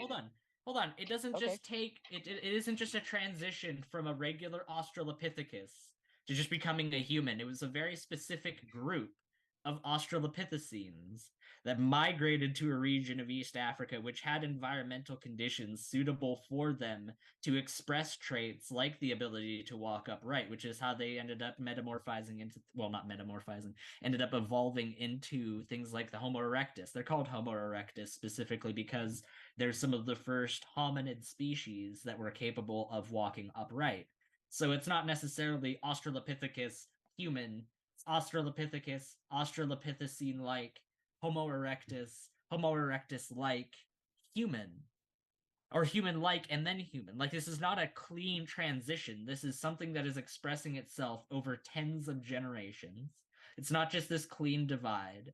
And there are examples of animal societies in which humans absolutely were taken in and were part of that group of people. There's like the Jungle Book was based off of, whether you want to think it's a true story or not, a story of a child who was inducted into a society. In fairness, what you're saying is accurate, Aiden, but at the same time, you would have to agree that those are ordinary circumstances that they even deemed the and creation of a movie afterwards. No, I agree, but I'm just trying to illustrate an extreme example to you to then extrapolate that onto the fact that it's not so extreme. What I'm talking about, it's Well, really not extreme in the slightest. I believe the downhill argument here is that if you're born different, especially in nature, you're ostracized and alienated, and you're not bred with. That is the bottom line. Well, that depends. So if That depends. Are the What- traits what- that you have after being born, are they more advantageous to your survival in the environment than I That's what I'm trying to get I at agree with is him, that Aiden. a human I have baby significant can birth contribute defects. Nothing to a human baby can contribute nothing to a group of chimpanzees. Yeah, There's but no chimps are not ad- immediate. there's no thinking advantage. creatures. They're not immediate thinking that's- creatures, though. They No, don't think that way. they're They gonna have know. But they're long-term gonna thought. know. But they're gonna know to take care of the kid. They're gonna know. They're not immediately, but they're gonna know to take care of it. That doesn't. You're contradicting yourself. No, I'm not. I'm saying that they have longer-term thinking. How is that a contradiction of anything that I've said whatsoever? Longer-term 'Cause thinking you're is saying- indicative of a behavior which would allow for what I'm talking about to occur. That's not a contradiction in the slightest, sir. You're saying that an animal would ostracize a creature that was born, that was a little bit different from itself, is a thought process that requires that's out of the range. It's out of the scope of that creature. But then you're turning around and claiming that How that is that same creature would have the same. Because I'm suggesting that an animal that gives birth to a child, right, would kill the child because it would be birth defect. That's what I'm suggesting. I'm a suggesting child that's is also an nature, animal. and that we see way more examples of that in nature than what you're suggesting. So the obvious median is that you would have. You see more examples of that as a rule, you're absolutely right, but the vast majority of other creatures do not have the same societal or morphological structures as us. So yeah, you're right. The vast majority of the time you don't see this behavior, but the vast majority of the creatures on this planet aren't us, or Australopithecines, or Homo erectus. They don't have the inclination always that like we that. do. Obviously it wasn't, but the It wasn't. environment changed, and the niches that were available within those environments sufficiently changed for these creatures to come about the way that they did. So we agree. Some prime mover had to watch over No, a baby no. in order for it. Well, then what are you saying? I'm confused. How is it a prime mover, though? There's not one thing that's doing any of this. It's a multitude of different things. There's no one prime mover in the slightest. Yes, how does that not make any sense? That doesn't make any sense. How? It is not one thing that is causing these things to happen. That is an extremely simplistic view of reality. Something, somewhere, somehow had to watch over a baby in order for it to fend itself. Prime mover.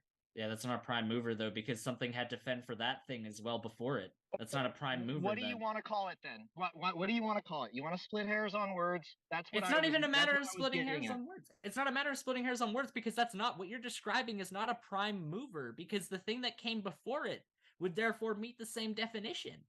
If that ape that took care of that child in your definition, no, it's not. Let me explain what I'm talking about. If an ape is taking care of a child and is therefore a prime mover in your example, that ape therefore had another ape that took care of it. Wouldn't it therefore be that prime mover of that creature? It's not a useful term in this conversation because it doesn't apply. It's not splitting hairs. It's me examining the statement you've made and recognizing that it doesn't apply to this discussion.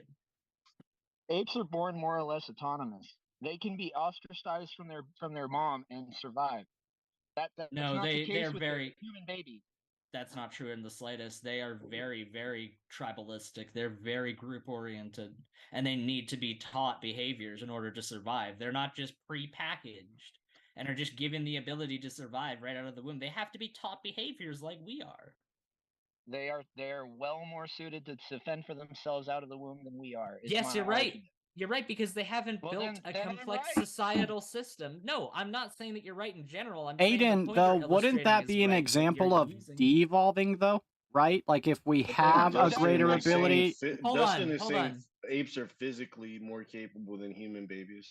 Yeah, they're physically more That's capable exactly than what I'm human saying. beings in the specific things that he's talking about. But humans, as a different environment emerged, that those specific traits that he's talking about weren't necessarily useful. The ability to climb trees isn't all that Again, you useful in illustrate the my point. African savannah. You have No, never hold been on. Again, you bullied illustrate ability in to climb childhood, tree- sir. Well, if I'm The ability illustrating to your point, climb a then tree you is can like the illustrate your difference point between then, of life what you're and death. talking about. All right, No, I'll I'm let talking you. about You're the doing it for African. me. I'm talking about the Yeah, so African that- savannah, Aiden, where I'm it's gonna not let going to you. be as frequent Aiden, I'm for gonna someone let to you do climb a tree. like a wrap up comment. Then we're gonna get Lupin in, and then we're gonna watch Wesley's video. And then if you guys want, we can dig right back into this. So just kind of give your next Copy rebuttal, that. Aiden, and then we'll tag Lupin in. Sure.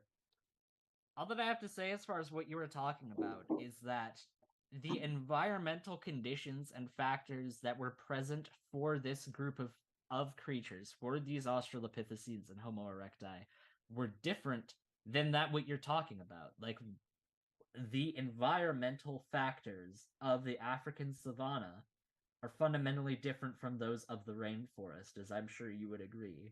Therefore, being in a different environment, being forced into that environment thanks to environmental conditions we can track, like the breaking of the Gibraltar Peninsula in the Mediterranean Sea and the leak and the flooding of the Mediterranean into the Atlantic Ocean, that caused sea levels to rise and change so much to the point where ocean currents prevented any proper flowing of water into the African savanna, which dried out the Sahara region of Africa. So we can see that the environment has changed. It used to be a very lush, very green environment, and now it isn't anymore. It's now a very dry, sparse environment. The same creatures that existed in that lush environment are still there, but the creatures that are more capable of adapting to that sparse environment are the ones that survive and breed more frequently than those that are not capable of adapting to those conditions. Therefore, different environmental pressures will express different traits in the selection process for breeding. That is how you have these changes come about over so many generations, to the point where you will have a child, a Homo sapiens sapien, born of a species that is not Homo sapiens sapien, because those factors have accumulated so much that interbreeding is no longer possible.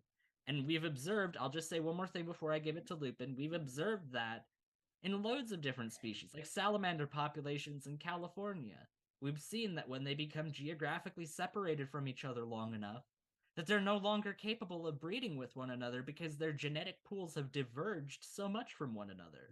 That is an example of Why a very haven't early we why haven't we examined that in human beings yet, right?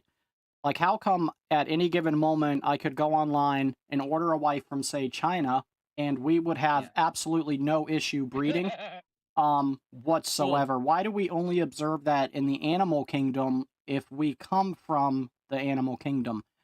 Table your Because comments, humans are- write it down, Aiden, because we really want to get Lupin in, and Wesley is waiting to entertain us with the piano, and we want to hear that, and then we'll get back into this. Lupin, go ahead. Sure, go ahead. Piano. Hey, what's up, man? I don't even know what the conversation's about. It sounds like another evolution argument, though. Yeah. Which is, yeah, that's a dead horse to me already. But yeah, no. How you guys doing? We're doing Well, good. I can prove the existence of a black hole. All I have to do is try to explain Jesus to an atheist. Excellent point, that's, Wesley. That's true. You're not lying. I've never once opened my heart to God. He caught me. Yeah. Aiden, tell the It's like talking to a black hole. It's Wesley. like talking to a black hole. Wesley, would you I like feel to the same play? way when I talk. Nothing comes out. I feel the same way when I talk about your faith with you. So you know what? The feeling is mutual, my friend. Okay. Yeah, It tell the probably Bridger is, team. guys. All right, Wesley, play us the piano because we've been waiting on this for like a week. Okay, I have put a link in the chat. I Okay. have found that if I try to play this piano, there's something with the microphone in a live broadcast that won't make the sound go into the microphone and come out pleasantly. It'll be clipped. So there's a link in the chat. I made the recording today, just about 2 hours ago. And that's what I would like to present to you. If you can. Everybody. Thanks.